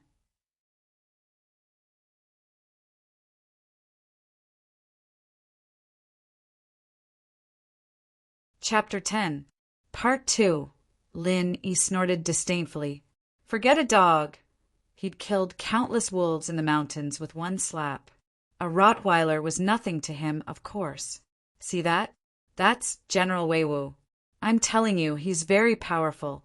If you dare go upstairs, I'll tell him to bite you to death. Meng Yao threatened. Got it. Lin Yi nodded. Meng Yao thought that Lin Yi was afraid of General Wei Wu after seeing how careful he was. She was even more pleased with herself. She dragged Yushu upstairs, leaving General Wei Wu to guard the stairs. Lin Yi picked up the luggage and glared at General Wei Wu. General Wei Wu shuddered and took a step back. It seemed to sense that the person in front of it wasn't an ordinary person. It was a dangerous person. Lin Yi wasn't in the mood to play with the dog. He glared at the dog and ignored it. He took his luggage and went to the room Meng Yao mentioned. The room was simple. There was only a bed, a desk, and a small closet. But these things were more than enough for him. He only brought a few tattered clothes with him and nothing else. What surprised Lin Yi the most was that there was a washroom in the room. It was like a hotel. Lin Yi put his luggage down and took a towel to the washroom. Lin Yi was covered in dust from the long journey. He looked at his watch. It wasn't even 6 yet. Lin Yi decided to take a shower before Faubert came to deliver his food. Lin Yi was very satisfied with his current job and environment. He could live in a hotel every day and get 30,000 kwai. Where else could he find a job like this? It was much better than helping his old man weave straw shoes at home. Shoo! I'm starting to regret it. This Lin Yi doesn't look like someone who can be my shield. Meng Yao complained to Yushu after changing into a set of home clothes. I think he's fine. Yushu laid on the bed, leaning her legs against the wall. She didn't know where she'd read that it could slim down her legs and promote puberty. What's so good about it? I was thinking of finding a handsome guy to pretend to be my boyfriend. But now I've got a country bumpkin. I'll be a laughing stock if I bring him out. Meng Yao gritted her teeth. If you think he's good, then you can be his girlfriend. Meng Yao was pissed off. I'm not in trouble. I don't need a shield. Otherwise, I might really consider it. Yushu said with a shake of her head, You have a brother who is an officer, who would dare to provoke you. If I had a brother who could break a tree with a kick, I wouldn't need to find a shield. Meng Yao knew that Yushu was trying to piss her off on purpose. But who asked Yushu to have a brother while she didn't? Yao Yao, how about I ask my older brother to find you a god brother in the army? Yushu blinked. How about love bro? Zhong Pingyang would have to stand aside then. Shoo. Ming Yao's eyes went wide as she listened to Yushu's nonsense. What kind of stupid idea is this?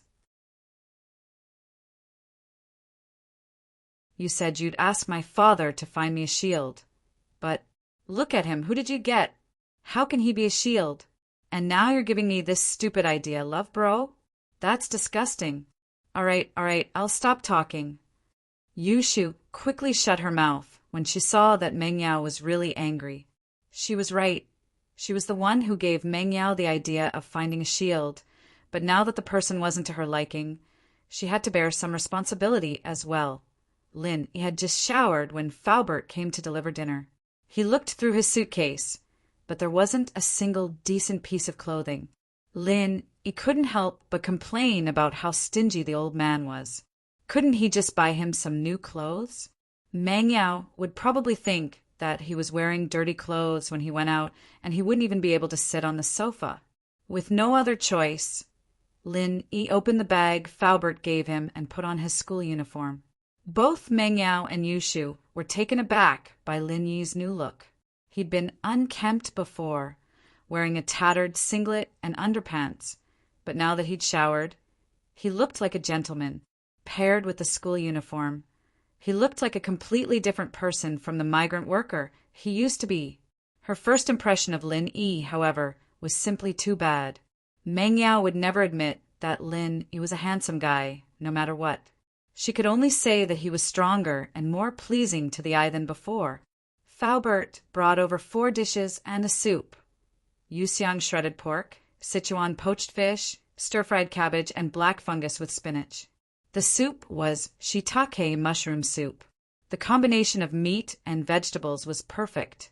It had been a long time since Lin he had such delicious food. Seeing that Faubert had also prepared his own lunchbox, he happily took it and sat at the table.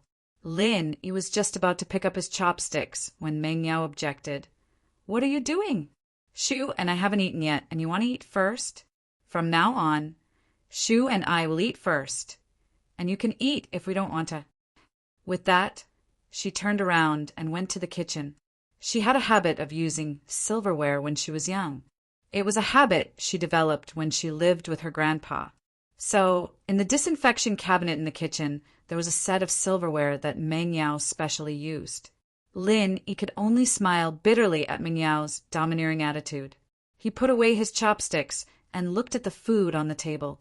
He could only hold back his saliva. Fortunately, the white rice was his. Lin he quickly shoved a few mouthfuls into his mouth. Maybe it was because he ate too fast, but he choked a little. He said with a slurred voice, "Is there anything to drink?" Yushu looked at the man who looked like he hadn't eaten in 8 lifetimes and found it funny. She pointed at the freezer. "What do you want to drink? Help yourself." "Oh."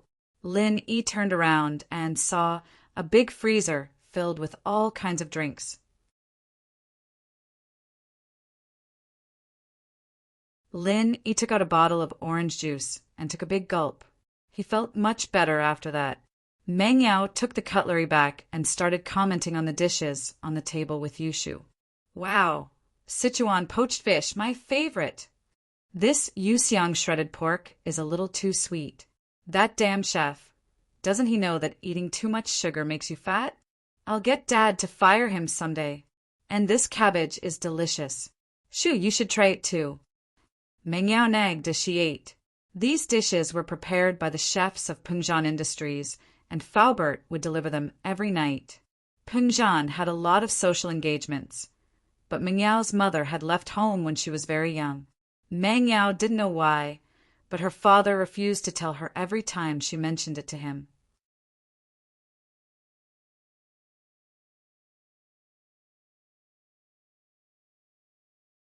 Chapter 11. Chapter 11. Indirect Kiss. Yusiang shredded pork for you. Yushu tasted the fish-flavored pork after hearing Meng Yao's words.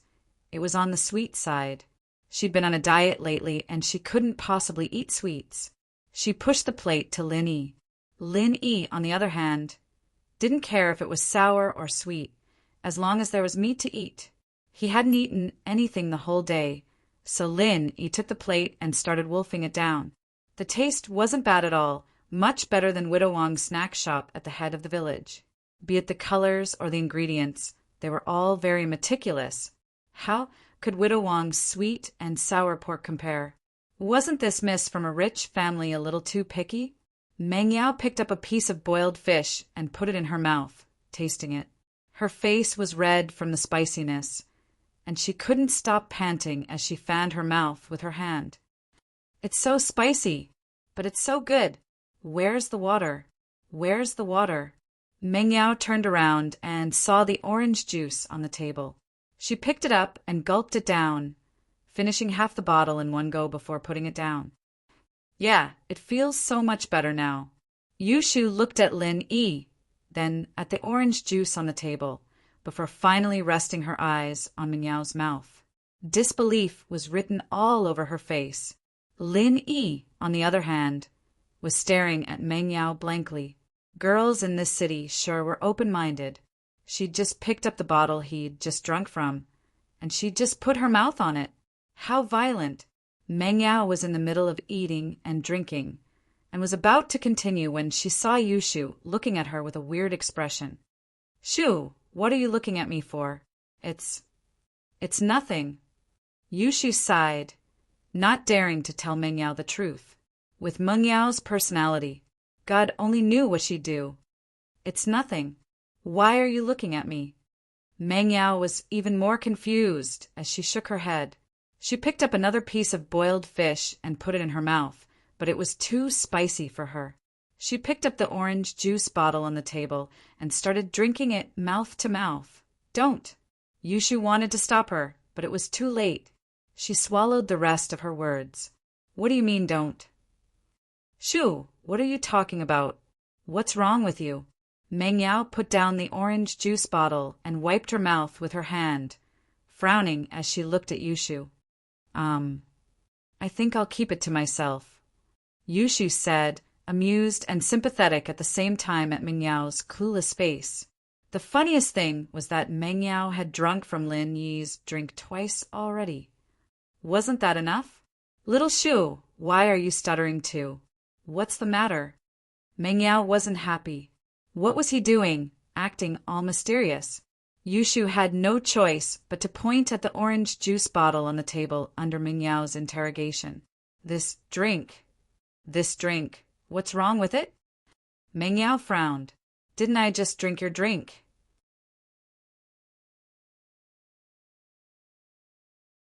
What's wrong with that? There's still a lot of it in the freezer. I'll get you another bottle if you want. Do you really have to be like this? Yushu couldn't hold back her laughter any longer. I can't take it anymore. I'm dying of laughter.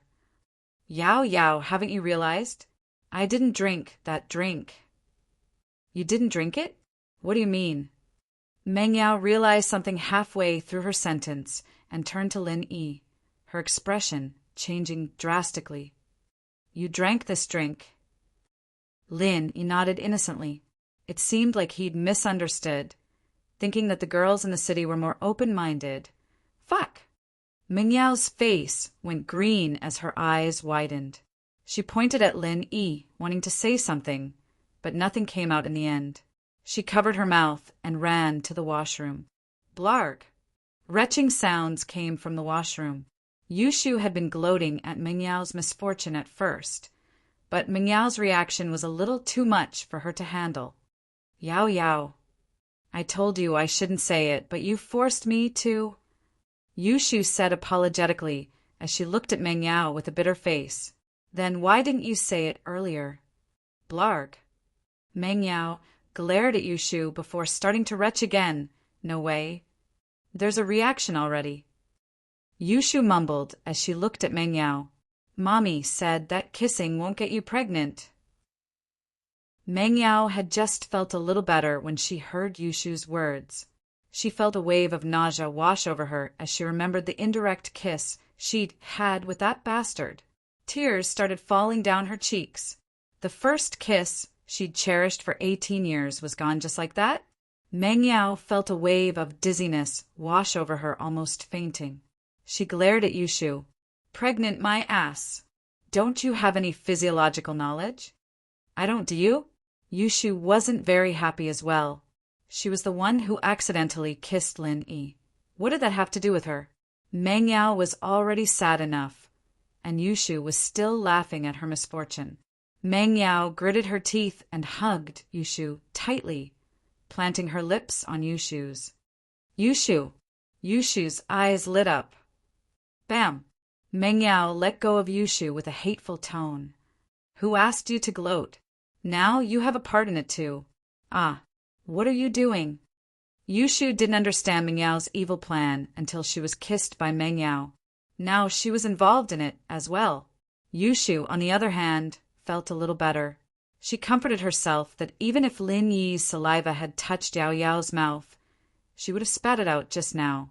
It wouldn't have touched her mouth. Yes, it wouldn't be. Yushu's mood improved a lot at the thought.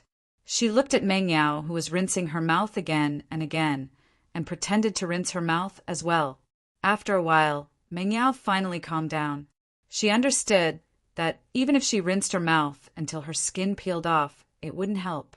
What happened had already happened, and there was no time machine like Doraemon in reality. She couldn't start over again. However, as for Lin Yi, she was going crazy. Letting this person stay in her villa was a huge mistake. Just now, Meng Yao had the urge to kill Lin Yi. It was the kind of urge that was necessary. If she had a knife at that time, she would have stabbed it into Lin Yi's chest without hesitation.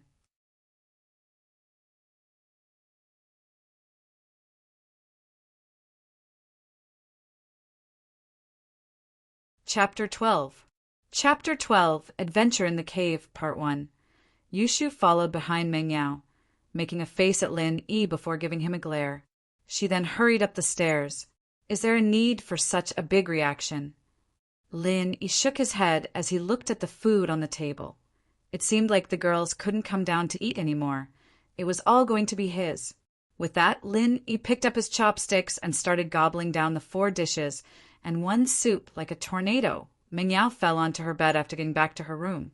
She felt really sad and wronged. Why? How could her first kiss be gone just like that? It'd be fine if it was a handsome guy, but it had to be a country bumpkin like Lin Yi. Shoo, tell me, why am I so unlucky? Meng Yao couldn't help but cry out loud. She didn't want to embarrass herself in front of Lin Yi, so she held back her emotions and didn't make a sound. Now that there was only her and Yushu left, she couldn't care less anymore. Lin Yi was there, and Meng Yao didn't want to make a fool out of herself. All right, Yao Yao, don't be sad. It's a good thing it was an indirect kiss, not a direct mouth-to-mouth kiss. He didn't take advantage of you, did he? Yushu thought. At most, you ate some of Shield Bro's saliva, but he didn't get to eat your saliva. Yushu's words made Meng Yao feel even more wronged. She would have accepted it if they'd really kissed, but Lin Yi didn't get to take advantage of her at all. He wouldn't feel sorry for her, but she was the one who was unlucky. No, I've made up my mind. I'll tell my dad tomorrow that I'll be the only one in this house. Meng Yao said hatefully. I have to. Meng Yao was exhausted from all the crying and vomiting. She grumbled for a while before falling asleep. Yushu shook her head as she laid down beside Meng Yao. It was just a little saliva, it wasn't a big deal. It wasn't like she'd get pregnant, did she? After the meal, Lin Yi was prepared to be scolded. It couldn't be helped, since he was of a lowly status. If this was the old society, he'd be a servant, and if he pissed off the miss, he'd probably be punished. However, after waiting for a long time, no one came down. Lin Yi cleaned up the lunch boxes on the table and returned to his room. It was already 9, and Meng Yao and the others were probably asleep by now. After washing his face and brushing his teeth, Lin Yi locked the door and sat on the bed to practice the art of dragon mastery. The origin of this cultivation technique was very special. He had found it in a cave. He remembered that it was when he was 8 years old. On a full moon night, the old man called Lin Yi to the top of the West Star Mountain to test his recent progress in martial arts. Lin Yi didn't understand why the old man called him to the top of the mountain to test his martial arts in the middle of the night. But under the old man's constant pressure, Lin Yi obediently went to the top of the mountain with the old man. However, after 2 moves, Lin Yi clearly felt that something was wrong. The old man wasn't testing him, he was killing him. He was about to say something when he felt a huge force on his butt. The old man had kicked him down the valley with a vicious kick. He only felt the wind whooshing in his ears, and he felt like he was flying in the air like Ultraman in an anime. After a long time, he fell heavily on the ground with a bang. He felt like his bones were about to fall apart. Although the old man had soaked his body in traditional Chinese medicine every day since he was 3 years old to improve his bones and physique, falling from such a high mountain still made He dizzy and faint. Looking at the direction where He fell, old Lin shook his head and sighed. It's not that I'm cruel, but it's a once-in-a-lifetime opportunity. The cave door only opens once every 5 years on the mid-autumn full moon. If you don't go in this time, you'll miss the best age for training. He didn't know how long it had been before he woke up, cursing old Lin a couple of times for not being nice to him before getting up. There was no helping it. There was no point in cursing at this time. He first checked his body and found that there was nothing wrong with it before standing up. However, the scene in front of him shocked Lin. In front of him was a huge mountain gate with a simple design but a majestic aura. The vermilion paint glistened under the moonlight, and the golden door knocker on it gave off a dazzling brilliance. This was like the residence of the gods in the myths. On top of the giant door, there was a plaque with 4 words written on it: Xianyuan Cave Mansion. What is this place? Lin Yi's breathing became a little rushed. He had lived in West Star Mountain for many years, but he had never heard of such a place at the bottom of West Star Mountain. Although he didn't know why he stumbled here, and how the old man coincidentally kicked him to the cave door, he had a familiar feeling. It was a feeling of déjà vu, as if he had been here before in his dreams. But no matter how hard he racked his brain, he couldn't remember when he'd been here. He stood still and subconsciously walked in the direction of the mountain door, as if there was some force pulling him. When he came to the cave door, he subconsciously used his hand to push the door. Unfortunately, the cave door didn't move at all. He frowned and pulled hard on the cave door, but the cave door still didn't move. Just as he was about to turn around and leave dejectedly, something strange happened. He realized that the originally closed cave door was slowly opening. At that time, he was shocked, thinking that someone was coming out of the cave. He quickly dodged to the side and stared at the cave door. However, he waited for a while and didn't see anyone coming out of the cave. Instead, the situation in the cave, he could see it clearly. This was a big hall. There was no light inside, but it was still as bright as day. He didn't know what was used to emit such a dazzling brilliance, illuminating the entire hall. The strange scene in front of him made he open his mouth in shock. Other than shock, there was no other word to describe Yi's feelings at the moment. After confirming that there were no living creatures in the hall, he carefully walked towards the open stone door. With every step, he looked around vigilantly until he was sure that there was no danger. Then he continued to walk forward. However, that was also because he was still young at that time, and he was more curious about things. If it was the current perhaps he wouldn't be so impulsive.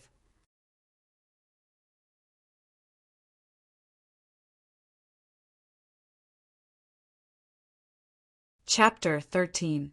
Strange Encounter in the Cave, Part 2. Finally, Yi passed through the stone door and stepped into the main hall. There was a huge stone tablet in front of Yi's eyes, with a few sentences written in seal script. On the night of the full moon, the stone door will open. Only the fated may enter. Leave before dawn.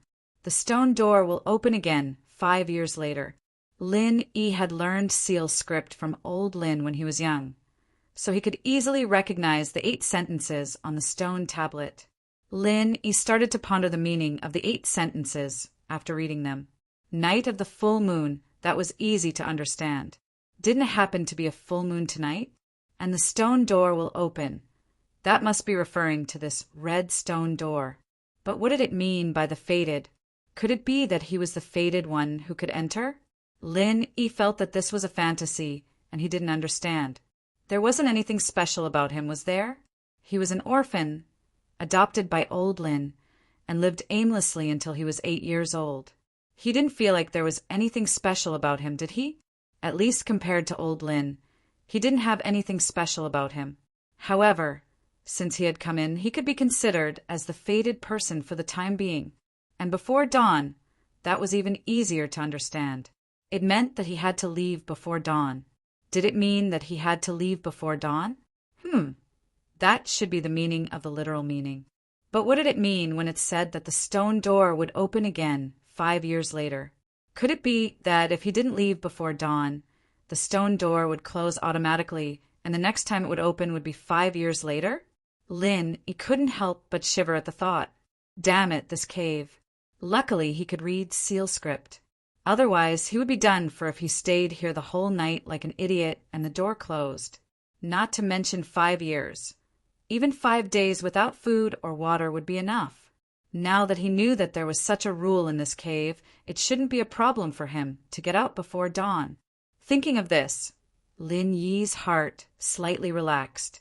At this time, Lin Yi got a closer look at the situation inside the main hall. It turned out that the 4 walls of the main hall were inlaid with night pearls, so it was as bright as day inside. Anyone with a bit of knowledge would be able to tell that each of the luminous pearls embedded in the 4 walls was priceless. If one were to be taken out and auctioned in the outside market, it would be priceless as well. However, Lin Yi grew up in the mountains, so he was not very interested in gold, silver, and jewelry. Although he felt that it was wonderful and beautiful, he did not think that these things could be sold at a high price. The key question was, in this mountain, who could he sell it to?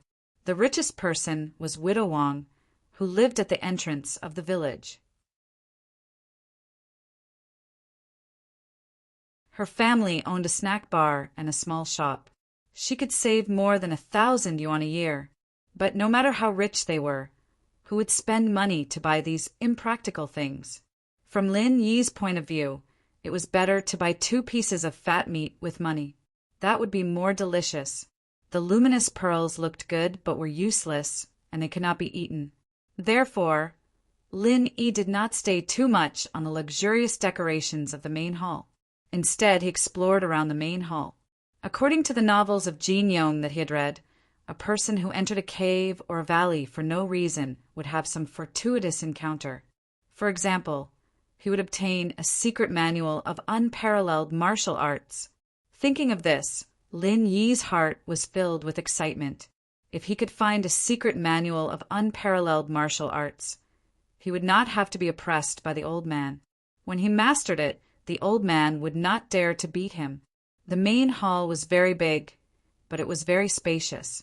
Other than the magnificent decorations on the 4 sides, there were only 2 buildings in the middle of the main hall.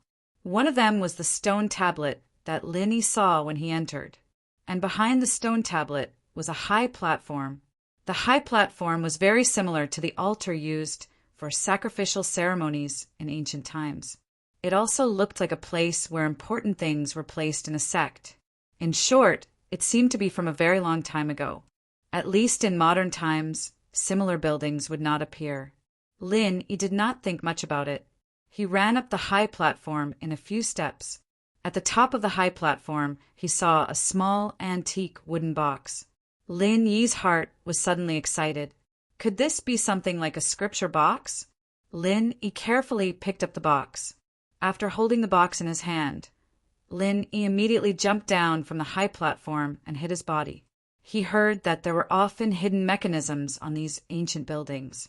If he touched the treasure of others and some mechanism was activated, then he would be screwed. However, after waiting for a long time, Lin Yi did not see anything special happening. Only then did he secretly let out a sigh of relief. Lin Yi was not in a hurry to open the box. After all, the stone door of the cave would be closed before dawn. The box could be opened when he returned home. Now, Lin Yi decided to use the remaining time to explore this cave again. Bypassing the high platform, Lin Yi was surprised to find that there was actually a stone door behind the high platform, and next to the stone door there was another small stone tablet. On it, there were also 8 sentences written in seal script. Each sentence had 4 words, just like the stone tablet that he saw when he entered the door before. Lin Yi was surprised and quickly read it carefully. After 5 years, the divine art will be completed. You can only enter by hitting the door with your palm. If you don't get what you want, the divine art will not be completed. Wait another 5 years and come back to test it. After reading these 8 sentences, Lin Yi was suddenly confused. What does "after 5 years, the divine art will be completed" mean?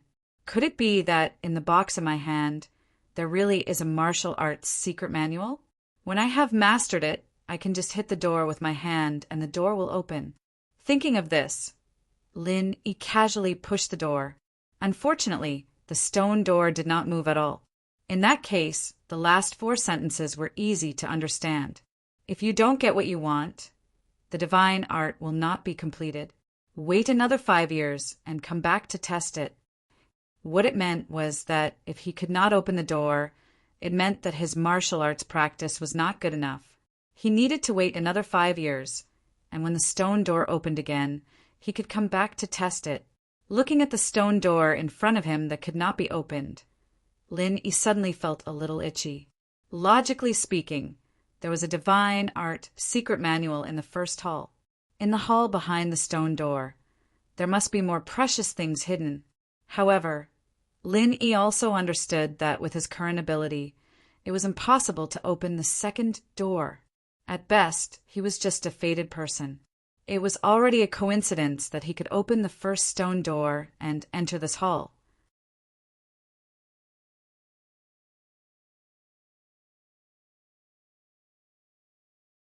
Chapter 14. Art of Dragon Mastery 1. Lin Yi was thankfully he'd almost lost track of the time. If he'd missed it and the stone door had closed, he wouldn't have been able to practice any martial arts at all. Unless he became an immortal and didn't need to eat or drink, he'd starve to death sooner or later. When the first rays of the sun from the east shone upon the valley, the stone door in front of Lin Yi creaked and closed without any warning. After the stone door was closed, Lin Yi came to the stone door again, but this time, no matter what he did, the stone door didn't move at all. It didn't look like it was going to open. It seemed that the 8 sentences on the first stone tablet hadn't lied to him. If the stone door was closed, it wouldn't be able to be opened again. He'd have to wait 5 years before he could open it again. While Lin Yi was a little disappointed, it was a good thing that he'd gotten his hands on the secret manual. He'd have to go back and study it before making a decision.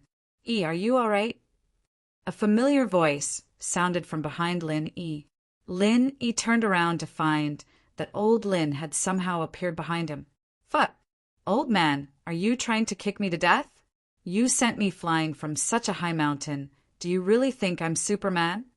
Lin Yi's bones were still aching from his fall last night. "You're not dead, are you?"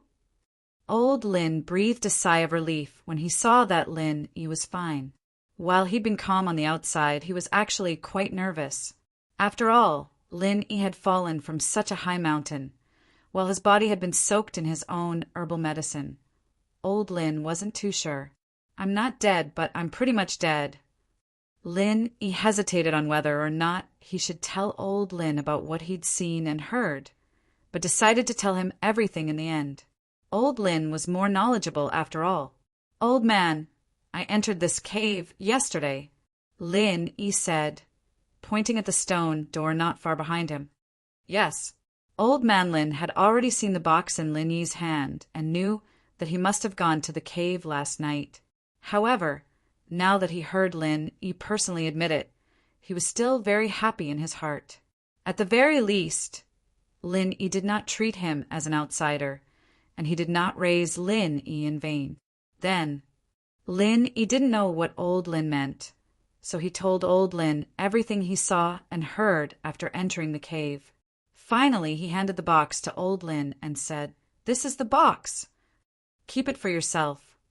Old Lin glanced at the box and said indifferently, "Aren't you going to take a look?" Lin Yi was puzzled. Why didn't Old Man Lin care about such an amazing thing? "It's useless." Old Lin shook his head. Although Lin Yi had a lot of questions, Old Lin's "don't ask me" and "do whatever you want" attitude made Lin Yi want to say something, but he didn't. Together with Old Lin, they returned home from the fork in the valley with great difficulty. Old Lin fell asleep on the bed, leaving Lin Yi holding the box and staring at it. Since Old Lin was so indifferent, Lin Yi could only study the thing in the box by himself.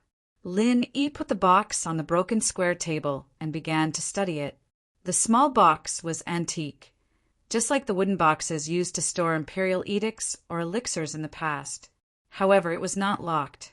After Lin Yi opened the buckle on the box, the lid could be easily opened. Lin Yi's eyes widened, and his breathing began to quicken. Finally, the lid of the box was opened. Inside was a silk scroll. He picked up the scroll and saw a jade pendant at the bottom of the box. Lin Yi quickly picked it up and put it under the light to look at it carefully. The quality of the jade pendant was very good, but it was very strange. There was a totem-like pattern carved on it, and there were words that Lin Yi couldn't understand. It was definitely not seal script. This jade pendant was obviously not the same as the words on the scroll. This made Lin Yi feel a little strange. Logically speaking, whether it was in the cave or on the scroll, the words should be the same, but this jade pendant was very special. Later, Lin Yi also asked Old Lin about the jade pendant, but Old Lin didn't know what it was for. When Old Lin saw the jade pendant, he showed a very surprised expression. This expression was even more surprised than when he saw Lin Yi take out a box from the cave. Later, Lin Yi could only rely on his own deduction to guess that this jade pendant was used for training, so he always wore it on his body. Lin Yi carefully opened the scroll, but he was slightly disappointed. The scroll was very thin, only a silk handkerchief. However, Lin Yi had read those martial arts novels, and he understood that the powerful secret manuals did not depend on the number of words. Mei Chaofeng's 9-yin white bone claw could be written on a piece of human skin. Therefore, Lin Yi still read the scroll with a very hopeful attitude. The words "Art of Dragon Mastery" were immediately reflected in Lin Yi's eyes. The same words, the same as the words on the stone tablet in the main hall of the cave. However, under the title of these words, there was a line of small words. First stage, Heavenly Silkworm. Then came the main text. Mortals are like ants. How can they change the great Tao and control the world? Lin Yi quickly scanned the main text. The first stage was divided into early, middle, and late stages. However, on this page, there was only the first stage of the art of dragon mastery. Of course, Lin Yi would not be stupid enough to think that the art of dragon mastery was only the first stage. Since there was a first stage, there must be a second and third stage. As for where the rest of the scrolls were, Lin Yi did not know. Perhaps it was in the stone door at the back of the main hall, or perhaps somewhere else.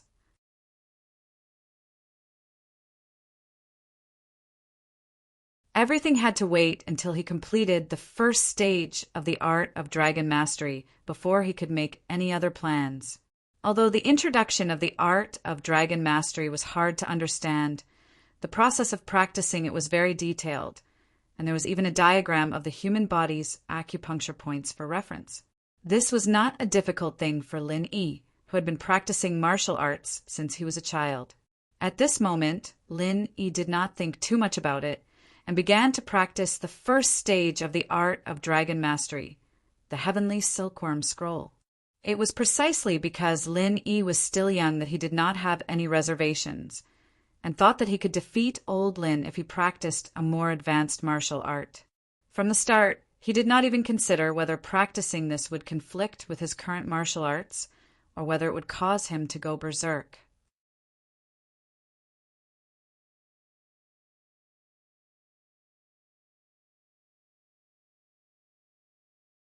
Chapter 15. Chapter 15 Adult Channel Old Lin, on the other hand, allowed Lin Yi to train in the art of dragon mastery. He didn't give any guidance, but he didn't interfere either, allowing Lin Yi to develop as he pleased. But after practicing the art of dragon mastery, Lin Yi felt that his body strength had increased noticeably, but his martial arts didn't seem to have changed much. No matter what, he wasn't old Lin's match. Old Lin was like a boss in a game. When Lin Yi grew stronger, he grew stronger. When Lin Yi grew weaker, he grew weaker. It was something that made Lin Yi rather depressed. If Lin Yi had to point out something that had changed, it would be that his senses were much sharper than before. His sight and hearing were much sharper than before. Day after day, year after year, Lin Yi had basically mastered the first stage of the art of dragon mastery without anyone's guidance. 5 years passed in the blink of an eye. It was another full moon night, and Lin Yi once again entered the cave at the foot of West Star Mountain. Unfortunately, this time, Lin Yi didn't open the stone door at the back of the hall. Lin Yi wasn't surprised by this result. He knew that he hadn't broken through the first stage of Celestial Cocoon. There was no progress after mid-stage. While Lin Yi told old Lin what had happened to him, the old man only smiled and shook his head, expressing that there was nothing he could do to help. It was almost time for the second 5 years, and Lin Yi was getting more and more anxious. It had been so many years, and he was still stuck at the mid-stage of the first stage. If this continued, he'd have to return empty-handed. Now, Lin Yi understood that the art of dragon mastery he was training wasn't a martial art, but a secret manual similar to that of a cultivator. It sounded a little shocking, but Lin Yi knew that this was indeed what he was cultivating. Recalling old man Lin's strange actions on the night of the first full moon, Lin Yi even suspected that all of this was premeditated by old man Lin. Old man Lin had purposely set up a trap to kick him off the West Star Mountain and then enter the stone door. Otherwise, why did old man Lin have to test his martial arts in the middle of the night of the full moon? Even if he wanted to take the exam, there was no need to go to the top of the mountain, right? Even if he ran to the top of the mountain, you can't kill him, right? Even if they wanted to kill him, they couldn't have kicked him to the entrance of the cave so coincidentally, right? Fine, even if he coincidentally kicked him to the entrance of the cave, why did old Lin wait until he came out of the cave before looking for him? When he told old man Lin what he had seen and heard, old man Lin's indifferent expression made it seem as if he already knew what was going to happen. All of this made Lin Yi very suspicious. However, every time Lin Yi asked old man Lin about his suspicions, old man Lin didn't answer him. In the end, Lin Yi didn't bother to ask anymore. Who cares if he did it on purpose or not? He had to cultivate on his own. When Lin Yi woke up from his meditative state, the sky outside the window had already turned white. Lin Yi shook his head, helplessly. Although he felt some progress every time he stopped cultivating and felt refreshed, he still didn't have a big breakthrough. He quickly ran to the bathroom to take a cold shower and wash off the sweat stains on his body. Lin Yi put on his school uniform and walked out of the room. The whole villa was still quiet. Lin Yi raised his head and looked in the direction of the stairs. The 2 girls should still be sleeping, right? Lin Yi sat on the sofa and turned on the 60-inch large LCD TV in the living room. He turned off the sound and watched it. A large TV was really cool. Lin Yi leisurely lay on the sofa. This was the first time he had watched such a cool TV. In the past, at home, other than his fake internet laptop that could display his figure, there was only a 25-inch ordinary flat-screen CRT TV. Achoo! Lin Yi sneezed. He didn't expect his body to catch a cold. However, he remembered that he had always lived in the south, and this was the north. Although it was summer, the temperature difference between day and night was relatively large, so it was normal for him to not be acclimatized. Lin Yi casually took out 2 pieces of tissue from the box on the coffee table, wiped his snot, and threw them aside. However, there were no programs on most channels so early in the morning. Lin Yi pressed the button on the remote control in his hand to change the channel. However, after pressing it for a long time, there was no response from the TV. It was still the image of Earth with no programs. F***CK, this remote control can't be out of battery, right? Lin Yi cursed in his heart, but then he thought about it. That's not right.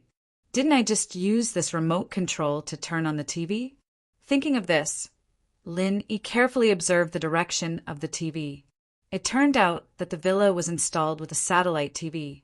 It needed the remote control of the satellite TV box to change the channel, and the remote control of the TV could only control the power and volume.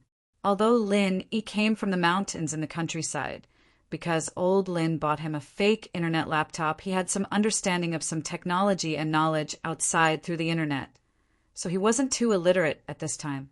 After looking around, he really found the remote control of the satellite TV box under the coffee table.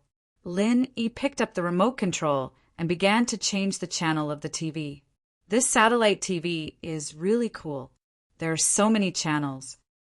Lin Yi changed dozens of channels, but he still didn't find a repeat. This channel is an adult channel. Parents have been set up to be locked. Please enter the password. The default password is 000000. When Lin Yi changed the channel, this line of notification appeared on the TV. No way. These two girls have adult channels in their house? Lin Yi had heard that Big Pot could be used to watch some adult programs, but he had never seen one in real life. Although Widow Wang's house also had a satellite TV, the only channels she could watch were the free satellite TV stations. Adult channels like this were impossible to watch. Lin Yi's heart itched. He didn't know if it was the password set by Chu Pingzhan, or was it Miss Meng Yao, or was it Yushu? Yes, it was very possible. That girl looked like a slut, and her words were quite avant-garde. Lin Yi thought lustfully. He entered the password, 123,456, but the TV prompted, "The password you entered is incorrect. Please re-enter." 888888. Lin Yi keyed in another password, and the TV prompted again, "Wrong password. Please try again." Lin Yi scratched his head and entered 000000 this time. There was no password error this time, but it seemed to be stuck. He didn't know if it was trying to verify the password or if it was dead.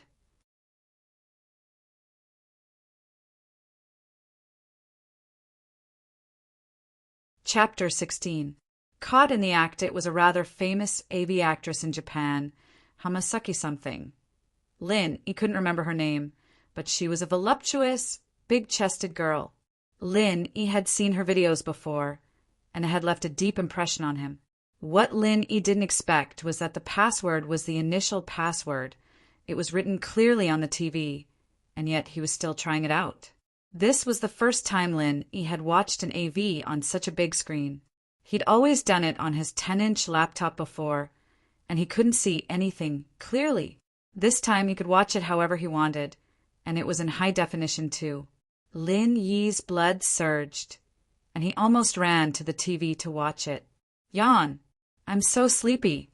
Damn Diao Yao, you've been messing with me the whole night. I can't sleep now." Yushu's voice came from the second floor, followed by the sound of slippers coming down the stairs. Lin Yi's hearing was sharper, and Yushu's voice was soft, but Lin Yi heard every single word. Lin Yi was startled. He'd be screwed if Yushu caught him watching an AV in the living room. Lin Yi was standing beside the TV, and it was too late for him to go back and get the remote. He could only turn off the TV. Then he stood on the edge of the window and pretended to look outside. Lin Yi couldn't help but curse his unluckiness inwardly. He'd gotten himself into an indirect kiss on the first day, and if Yushu were to catch him watching AVs in the living room today, he'd be kicked out for sure. Lin Yi wasn't too keen on being the Mrs. Study companion, but the pay was high, and he got to eat and drink, well, every day. It wasn't easy to find another job like this. The main problem was that he hadn't resigned on his own accord, but because the miss had kicked him out, and for this reason at that. He'd probably never be able to raise his head again if old Lin were to find out about this. Lin Yi sighed, blaming himself a little. Why did he have to try out the initial password for no reason? But it was Meng Yao's fault. Didn't she know how to change the password? Yushu jumped in fright when she saw someone standing by the window. She almost screamed out loud, but luckily she reacted fast enough to cover her mouth when she remembered that Meng Yao had just fallen asleep. What are you doing here so early in the morning? Yushu, too, realized that the person standing there was none other than Lin Yi, the one who'd caused Meng Yao so much trouble for the entire night. I couldn't sleep, so I got up. Lin Yi felt guilty and looked a little embarrassed. Oh, Yushu didn't think much of it. She frowned. When you wake up, just stay in the room. You almost scared me to death. Yao Yao and I are used to it. It's hard to get used to having another person in the room. Okay. Lin Yi swore to himself that he'd never watch AVs in the living room ever again. It was too freaking scary. This little girl Chen's work and rest were irregular, and she was almost caught red-handed. Yushu stretched her back and sat on the sofa, her calves raised. It was a tempting sight, but Lin Yi didn't dare look too long. His blood was already boiling from watching AVs, and his lower body was still very stiff. It'd be so awkward if Yushu saw it.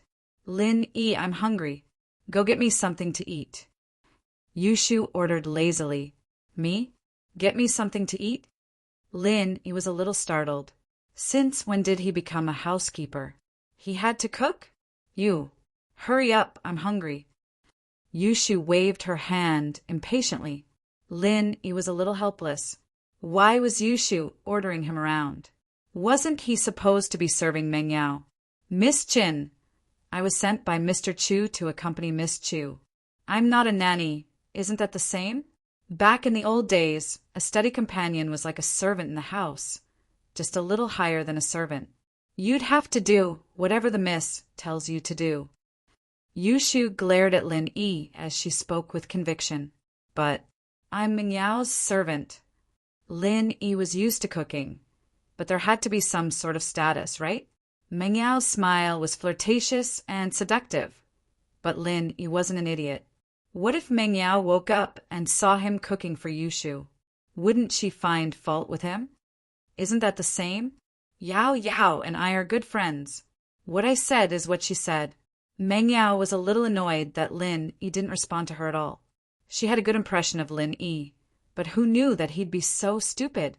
She wouldn't even bother asking a guy to serve her, but this guy was putting on airs. She humphed. Forget it. Go get me the water dispenser. I'll eat the instant noodles myself. Okay. It was no trouble at all. The water dispenser was beside Lin Yi on the windowsill. Lin Yi reached out and turned it on. While the water was boiling, Yushu picked up the remote on the sofa and pressed the power button. Every morning at this time, Su Shirhan's music videos were on the entertainment channel. Yushu would watch them whenever she had the time. Wait. Lin Yi was startled. He wanted to stop her, but it was too late. The AV channel that Lin Yi was watching appeared on the screen. The girl called Hamasaki, or something, had finished the foreplay, and she was fighting it out with a man. Yushu screamed and covered her mouth. Her eyes were wide open as she stared at Lin Yi with a murderous glare. Ugh! Lin Yi wanted to die. What the hell was this? Who was playing with people like this? He hadn't even looked at it a few times, and he was already caught red-handed. Wasn't he just too unlucky? He'd admit it if he liked it, but what the hell was going on here? It wasn't me. Lin Yi didn't want to admit it. Lin Yi, how could you watch something so obscene? Yushu was about to explode. Wasn't this Lin Yi a little too immoral? No wonder he woke up so early in the morning. He'd come to the living room to watch the AV channel. I told you it wasn't me, Lin Yi said innocently. He'd clicked on this channel by accident. If you didn't want people to see it, you shouldn't have opened this channel. Wasn't it there for people to see?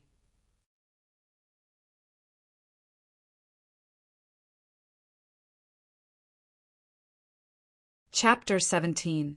Injustice, Part 2. Lin, he wasn't expecting Yushu to remember it that clearly. There was no point in denying it now. He lowered his head and admitted it. All right, it's an accident. I keyed in a random password out of curiosity. I didn't think I'd get into this channel. I didn't watch it. I turned it off when I saw it was this channel. Really? Yushu naturally didn't believe him. She looked at Lin suspiciously. Of course it's true. Lin said with a wronged look on his face. He was basically telling the truth. Humph. Yushu humphed coldly. She didn't want to argue with Lin on this topic, either. She picked up the remote from the coffee table and was about to change the channel when her eyes stopped on a ball of toilet paper on the coffee table. The toilet paper wasn't wrapped tightly, and there was some sort of sticky liquid inside. What's this? Yushu's face went green as her voice started shaking. Good, Lin you're actually in Yao Yao's house, watching porn videos and doing something so despicable. What's wrong with me? Lin blinked as he followed Yushu's line of sight to the coffee table. He remembered something when he saw the ball of toilet paper he'd used before. Fuck, it couldn't be that unlucky, could it? Lin knew that Yushu must have misunderstood the situation. That ball of toilet paper, that sticky thing, and the AV video he'd watched. It was only natural that people would suspect something. Lin, he felt like he'd been wronged. What the hell was going on? Yushu, don't get the wrong idea.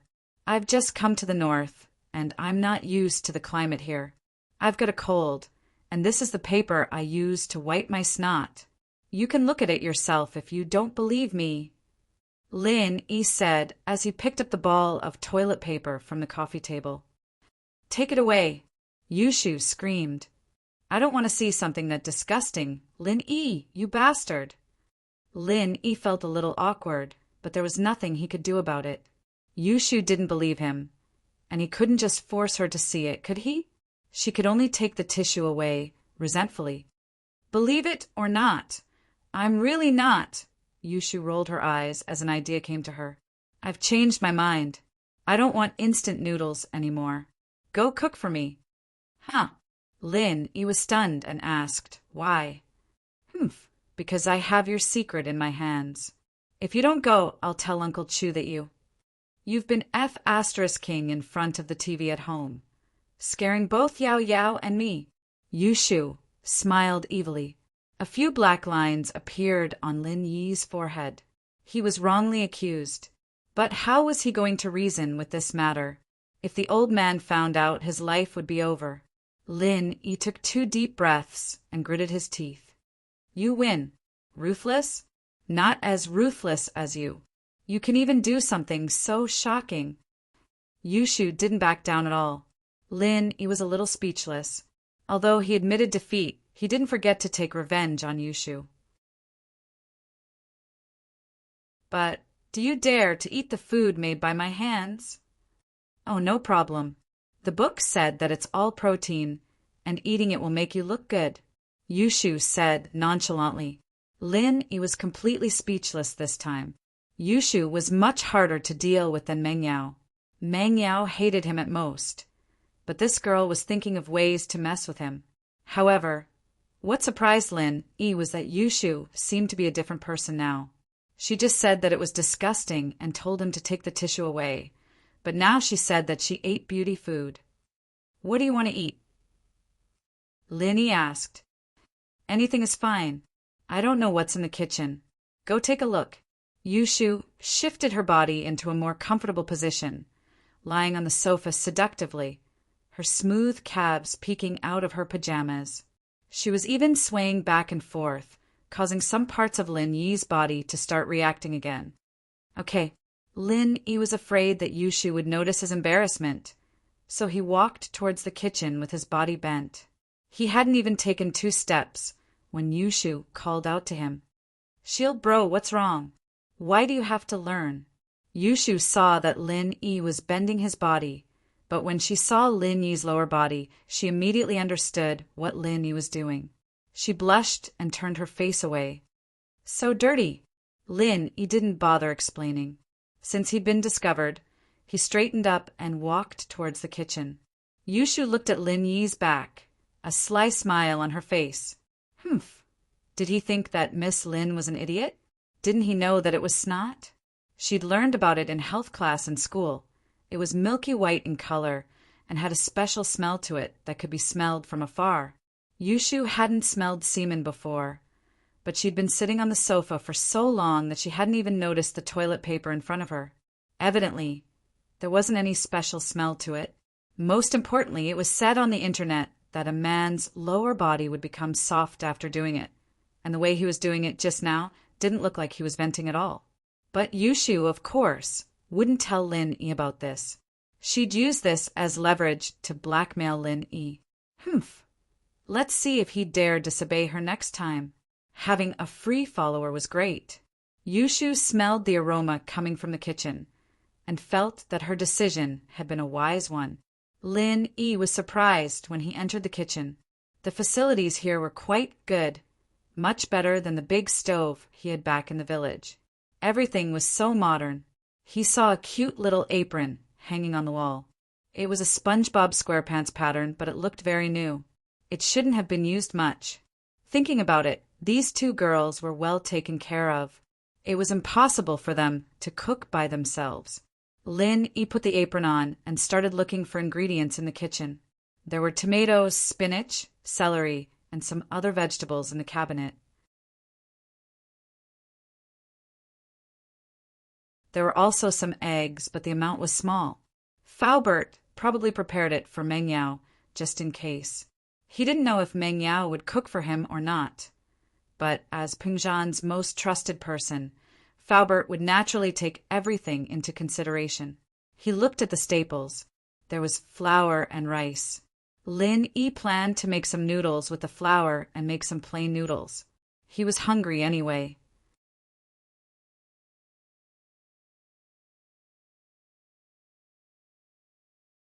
Chapter 18. Eat, eat, and you'll get used to it. Lin Yi got to work on the soup after he was done. In fact, it wasn't like a restaurant where one could boil a big pot of soup and store it for backup every day. Lin Yi's soup stock was a box of callous soup broth he'd found in the cupboard, a concentrated type of soup stock. It was the first time Lin Yi had seen something like this, but it didn't look bad at all. The aroma wafted through the air as soon as it was put into the pot. Lin Yi stir-fried the vegetables in the soup, added the seasonings, and added some water. It didn't take long for the soup to be ready. On the other hand, Lin Yi wasn't idling around, too. He boiled a pot of water and put the ramen in. He flipped it open and scooped out the noodles, placing them into 2 bowls before pouring the broth over them. 2 bowls of fragrant yangchen noodles were done. Strictly speaking, Lin Yi's yangchen noodles weren't made according to the standard procedures, but it had a different flavor to it. His old man loved Lin Yi's noodles the most. There were still some noodles left in the pot, and Lin Yi estimated that 1 bowl would be enough for Yushu. The leftovers were just enough for him to eat. "Are you done?"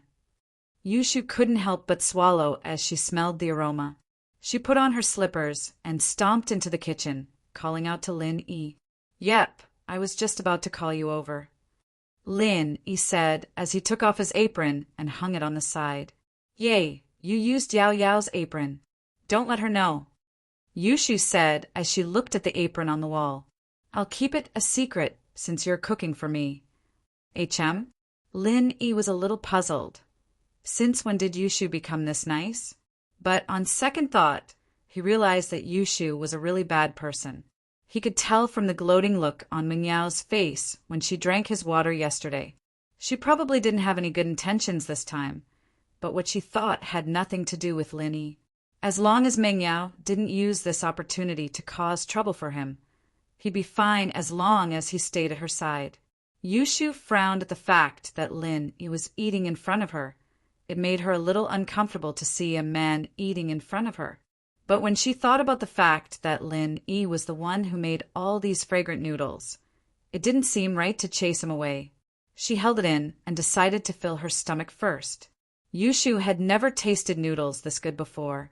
She usually went to school with some milk or instant noodles in the morning, and this was her first time eating handmade ramen like this. Yushu, on the other hand, was afraid that Lin Yi would get cocky. She didn't say it out loud, though, as she kept her head down to finish the noodles in front of her, ignoring Lin Yi. Lin Yi was even happier that Yushu wasn't paying attention to him. He'd been worried that the girl would find fault with him again. He finished the noodles in his bowl like a whirlwind and went to get a second bowl.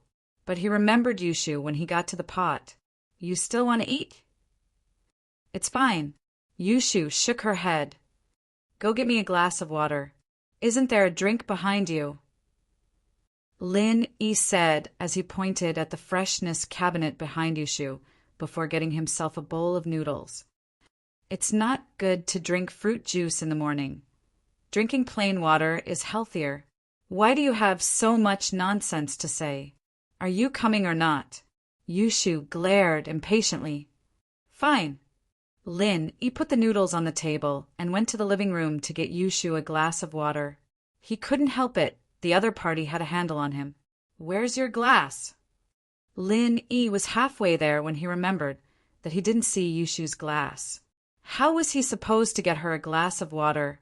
"Oh, in the cabinet under the water dispenser. The pink one is mine," Yushu said. Lin Yi nodded and walked to the water dispenser. "Ah, I'm so sleepy, that damn alarm clock." Meng Yao yawned as she walked downstairs in a daze. She hadn't had a good night's sleep, and she'd spent the first half of the night thinking about how she'd lost her first kiss. She'd cried and complained to Yushu for half the night, and when she finally fell asleep, she wasn't as sad about what happened yesterday anymore. However, Meng Yao felt that she hadn't slept for long before she was woken up by the alarm clock. She didn't want to wake up at first, but she remembered that she had to go to school today. Meng Yao was a little puzzled when she realized that Yushu wasn't by her side. She'd been talking to her the whole time.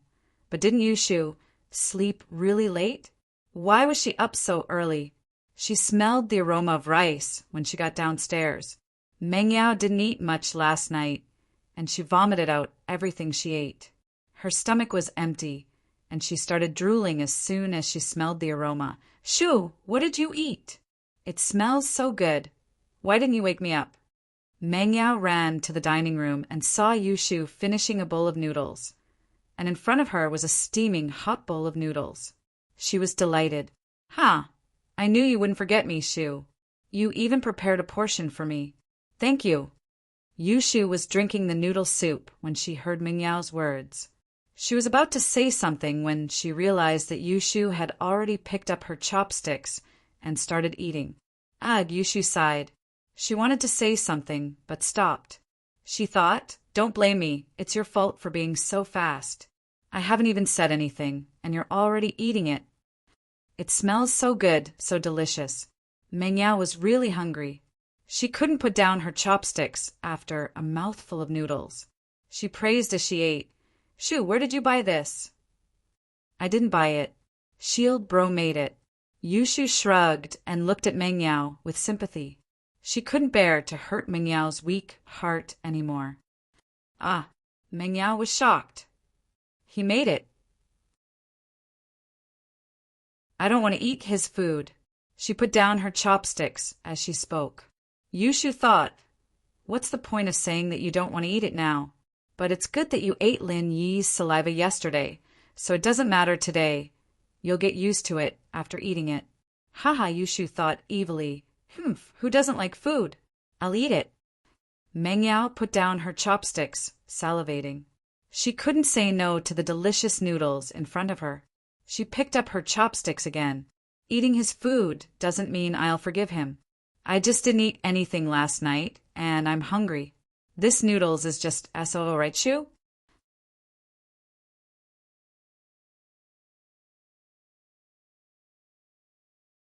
Chapter 19. Chapter 19. Wait your water. Lin Yi made his way back to the dining room after pouring some water, only to find Meng Yao sitting in his seat, eating his noodles. "Hey, Shu said the noodles you cooked for us were really good." Yushu turned around and took the cup of water from Lin Yi, glaring at him as if telling him to shut up. "Oh, Lin Yi nodded, understanding what Yushu was getting at. He wasn't full yet. He should have cooked more if he'd known. What are you doing standing here? I can't eat with you standing here. Meng Yao hadn't noticed the little action between Lin Yi and Yushu, and frowned when she saw him standing there. Meng Yao wasn't used to letting men watch her eat. Lin Yi turned around and walked out of the dining room, heading back to his room. There was no need to get angry at a miss like that. Yushu was a little weird, but she was a lot easier to talk to than Meng Yao. Lin Yi decided to go back and pack his backpack. He'd finished all the high school courses by himself, but it was his first day at school anyway. He had to at least go through the motions, right? It's so good. Is there more?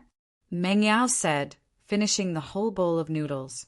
Not a single drop of soup was left. No, I'll ask Shield Bro to make more for you if you want more. Yushu said, puzzled. Why wasn't Meng Yao fat at all? Meng Yao ate more than her every time, but she was a few kilos thinner than her. Yushu wasn't fat, actually, but she wasn't as tall as Meng Yao, and that was why she looked a little buxom. Fortunately, all the extra fat was on her breasts and buttocks, which made Yushu feel a little proud of herself. Don't mention him, Meng Yao said, licking the soup off her chopsticks again, feeling a little regretful. Asking her to beg Lin Yi for help? Dream on. Yushu's face darkened at Meng Yao's action. Why do you like Lin Yi's saliva so much, Yao Yao? After the two finished the noodles, they went upstairs to wash up and change their clothes. Lin Yi, on the other hand, came to the dining room and cleaned up the dishes on the table. Of course, he didn't know that he didn't actually need to clean up. Faubert would send servants to clean the villa every day. However, Lin Yi was used to doing these things when he was at home, so he didn't find it inappropriate. When Lin Yi was washing the dishes, General Weiwu sneaked into the kitchen. When he saw Lin Yi, he widened his eyes with hostility and looked at Lin Yi cautiously. Lin Yi couldn't be bothered with him. General Weiwu saw that Lin Yi was ignoring it, so it stared at Lin Yi for a while and left. It had to be said that dogs were very sensitive animals. They could keenly sense existences that were more dangerous than themselves. It was just that Lin Yi didn't do anything aggressive, so General Weiwu didn't dare to provoke him. He quickly washed the dishes and put them into the disinfection cabinet. Meng Yao and Yushu had already washed up and changed out of their home clothes into beautiful clothes. Although the school had a rule that all students should wear uniforms to school without any special circumstances, very few people followed this rule, especially high schoolers. They were more assertive and not as obedient as primary school students. Of course, there were exceptions such as Lin Yi. Lin Yi was very happy as he touched the material of the uniform. The quality was really good, much better than the clothes he brought. So to Lin Yi, this was the best piece of clothing he had. Lin Yi had worn a lot of high-end clothes when he went out with old Lin, but the old man always said that they were rented and that he'd return them after the trip. At 7 sharp, Faubert's car appeared in front of the villa. Meng Yao and Yushu carried their cute backpacks out of the villa, and Lin Yi followed behind them. Lin Yi sat in the front passenger seat, and Meng Yao and Yushu sat in the back. Faubert started the car slowly and asked Lin Yi, "How is it? Are you used to it?" "It's good." Lin Yi nodded. "I'm not good." Meng Yao didn't wait for Faubert to speak. "I'll call my dad right now. Mr. Chu went to Newport for a meeting this morning. He's on the plane now." Faubert said, Mr. Chu said that Lin Yi will be in charge of taking care of you when he's not here." "Him? Take care of me?" Meng Yao's eyes widened. "Look at him, Faubert. How can he take care of me? I'm just passing on Mr. Chu's words. Mr. Chu trusts Mr. Lin Yi a lot." Faubert didn't understand what was so special about Lin Yi, but as Peng Zhan's trusted follower, he would support Peng Zhan's decisions unconditionally. Meng Yao pouted. She knew that Faubert was only her father's spokesperson, and he wouldn't do anything against her father's decisions. Her father was on the plane now, and he wouldn't be able to pick up the phone. Meng Yao could only hold it in for now. She'd bear with this bastard for a few more days until her father came back. She'd just have to use her coquettish methods to chase Lin Yi away. Meng Yao's heart relaxed a little at the thought. Lin Yi had wanted to experience school life for a long time, but there wasn't a school in the village he lived in, and there weren't many cultured people. Other than old Lin, there was only Butt-Face in the village, but Lin Yi taught him how to read. Thinking of Butt-Face, Lin Yi missed him. He wondered how he was doing now. The car stopped in front of the first middle school, and Faubert parked the car. Lin Yi was about to get off the car, but Meng Yao stopped him. Wait, huh? Lin Yi was surprised, and he looked at Meng Yao confusedly. It was rare for Meng Yao to take the initiative to talk to him. Don't get off first. Wait until Shu and I enter the school before you get off. Otherwise, people will misunderstand, Meng Yao said in a domineering manner. Okay. Lin Yi didn't think there was anything wrong with Meng Yao's request. She was the miss, and he'd do whatever she said. Hee, the Mrs. Temper is like this. She's very willful. Please don't mind her, Mr. Lin. Faubert was helpless with the current situation. He could see that Meng Yao was hostile to Lin Yi.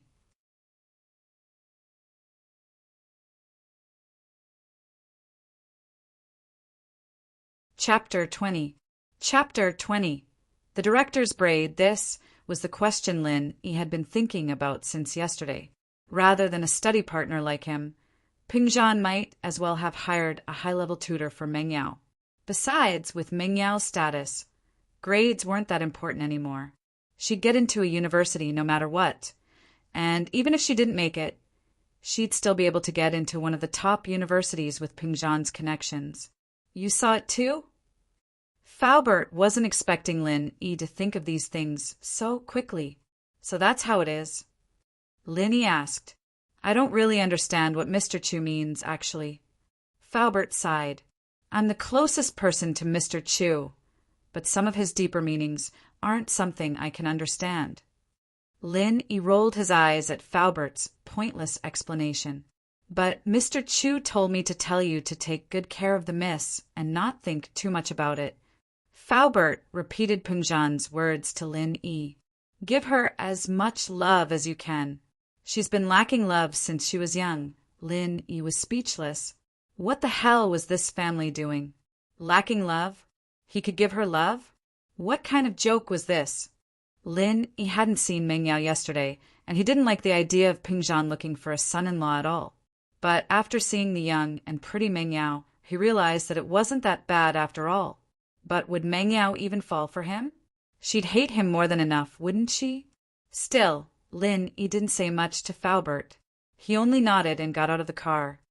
Did you find out who that labor was? Pin Liang asked with a frown as he rubbed his swollen butt.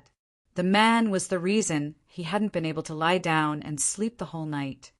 Nope, Naipeo and I went to a couple of construction sites last night, but we didn't see this guy.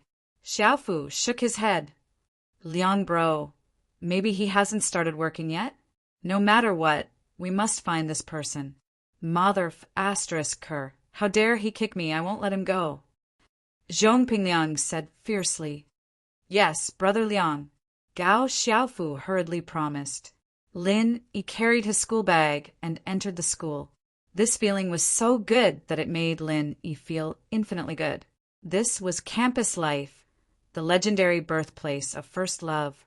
Lin Yi's bag was one of those black bags the school gave him. It was very rustic, and most of the students, like Meng Yao and Yushu, had switched to their own beautiful bags. Only the poorer students would dress like Lin Yi. He was wearing his school uniform and carrying the school's free school bag. How sharp was Lin Yi's eyes! He saw Zhong Pingliang and the others as soon as he entered the school gates. Wasn't this the guy who'd been bothering Meng Yao yesterday? But since he didn't bother Lin Yi didn't bother with him. He walked right past them. Liang bro, why did that guy look so familiar? Naipeo said as he looked at Lin Yi's back. I'm talking business here. Why do you care if he looks familiar or not? Zhong Pingliang frowned impatiently. Liang bro, I think he looks familiar too. It's like. Xiaofu rubbed the back of his head as if he was thinking hard. Like what? Can't you just say it already? Zhong Pingliang cursed. It's that guy who kicked you yesterday, Naipeo yelled. That's right, Liang bro, it's that guy. I remember now. Really? Zhong Pingliang's eyes lit up upon hearing that it was the guy who kicked him yesterday. What are you waiting for? After him. After him. Xiaofu and Naipeo chased after Lin Yi. Lin Yi took his file to the school's dean's office. Pingzhan had arranged everything beforehand, and he only needed to report himself. Lin Yi knocked on the door, but no one came to open it for him. He looked at his watch. It was 7:15 and classes started at 8. Perhaps he was a little early. With that in mind, Lin Yi leaned against the door, waiting for the dean to arrive. Ah. A soft moaning sound entered Lin Yi's ears. Lin Yi's hearing had become extremely sensitive ever since he started practicing the art of dragon mastery. He couldn't say that he had clairvoyance, but he could at least hear a lot of sounds that others couldn't. Lin Yi frowned as the sound came from the dean's office. Wasn't there no one here? But Lin Yi seemed to have understood something and smiled faintly. At 8 sharp, the door to the dean's office opened, and a charming woman in her 30s carefully poked her head out of the office. She jumped when she saw Lin Yi. What are you doing here? Lin Yi found it funny. She was having an affair, so why did she have to make it so obvious? It would be strange if people didn't suspect it. I'm looking for the dean, Lin Yi said faintly, not bothering to expose her. Oh, the dean is inside. The woman tried to calm herself down and said to Lin Yi, you can go in. Lin Yi nodded and walked into the office. A balding, middle-aged man was sitting at the desk, looking like an old scholar. Lin Yi found it funny. What do you want? Wang Jifeng didn't expect that a student would come in to look for him as soon as his lover went out. I'm Lin Yi, here to report. Lin Yi took out his file and handed it to Wang Jifeng. Oh, Lin Yi, I know. Wang Jifeng nodded. This student was personally arranged by the board of directors. How could he not remember? Wang Jifeng took Lin Yi's file and began to handle the formalities for Lin Yi. Soon, after stamping, Wang Jifeng stood up and said, I'll take you to class. Then I'll have to trouble you, Director Wang, Lin Yi said politely. Lin Yi also knew that the dean had a lot of power in the school. If he wanted to live a comfortable life in the future, he couldn't offend this person. It's my duty. Wang Jifeng didn't dare to be arrogant. After all, this student was arranged by the board of directors. Walking side by side with Lin Yi out of the dean's office, Wang Jifeng asked tentatively, Did you just come? I've been here for a while. Lin Yi felt that there was no need to lie about these things. There were surveillance videos in the school corridors. If Wang Jifeng wanted to see it, he could go and see it directly. Then you. Wang Jifeng wanted to say something, but stopped. He didn't know what to say. It was all his fault for being impulsive. He had to do that thing in the morning. Now he was caught by others.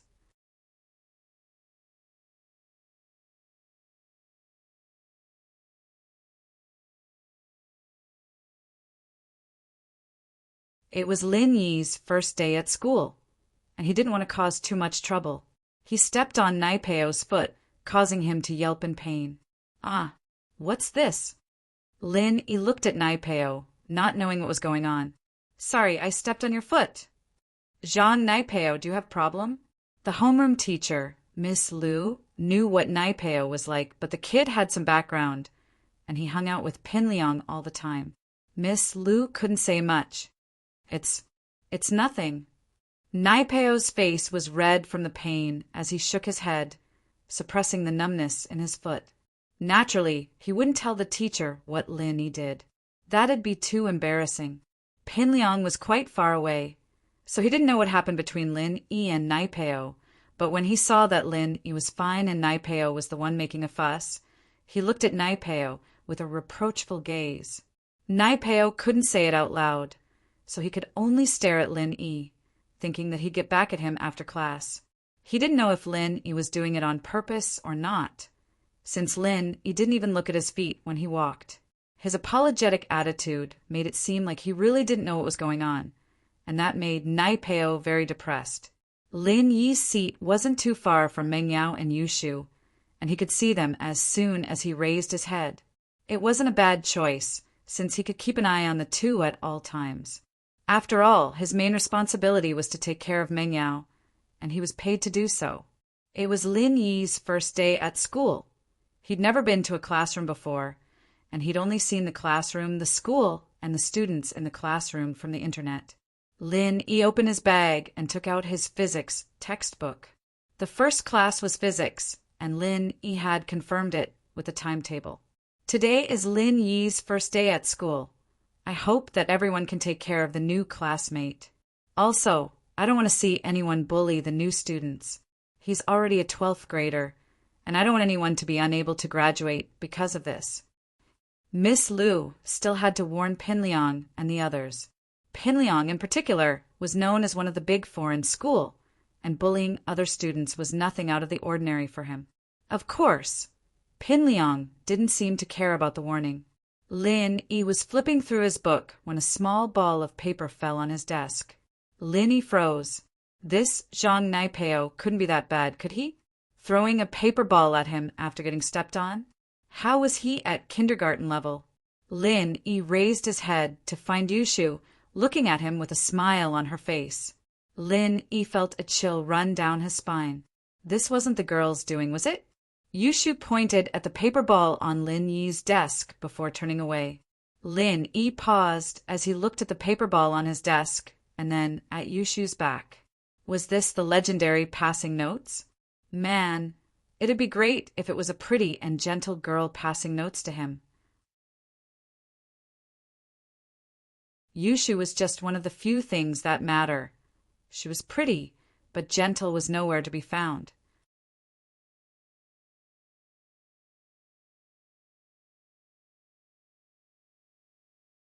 Chapter 22. Follow us if you've got balls. The guy you kicked in the ass yesterday is in our class too. They're plotting something against you. The note read. Lin Yi smiled after reading the note. He didn't think that Yushu was reminding him out of the goodness of her hearts. The girl was the type that wanted to see the world in chaos. She was probably trying to get Lin Yi to teach Pinliang and the others a lesson. Pinliang was probably annoying her to no end. The physics teacher was an old man in his 50s, but his knowledge was solid. Lin Yi had studied the content on his own before, but he was still able to listen to it with great interest. Pinliang called Xiaofu and Naipeo out after class, but didn't come looking for trouble with Lin Yi. Lin Yi, on the other hand, couldn't be bothered with them. Naipeo, what's wrong with you? Pinliang glared at Naipeo, pissed. Didn't I tell you to show him who's boss? What the hell are you doing? Don't talk about it, Liang bro. I was just about to put my foot out, trying to trip him up when he stepped on my foot. Motherfucker, it hurts. Naipeo said bitterly, it still hurts. You were discovered by him? Pinliang frowned. He'd just gotten kicked by Lin Yi yesterday, and he knew how strong Lin Yi was. Naipeo must have been in a lot of pain. I don't think so. He didn't even lower his head. Naipeo was suspicious as well. Fuck, I didn't think we'd fall into a country bumpkin's hands one after another. We'll block him in the washroom later.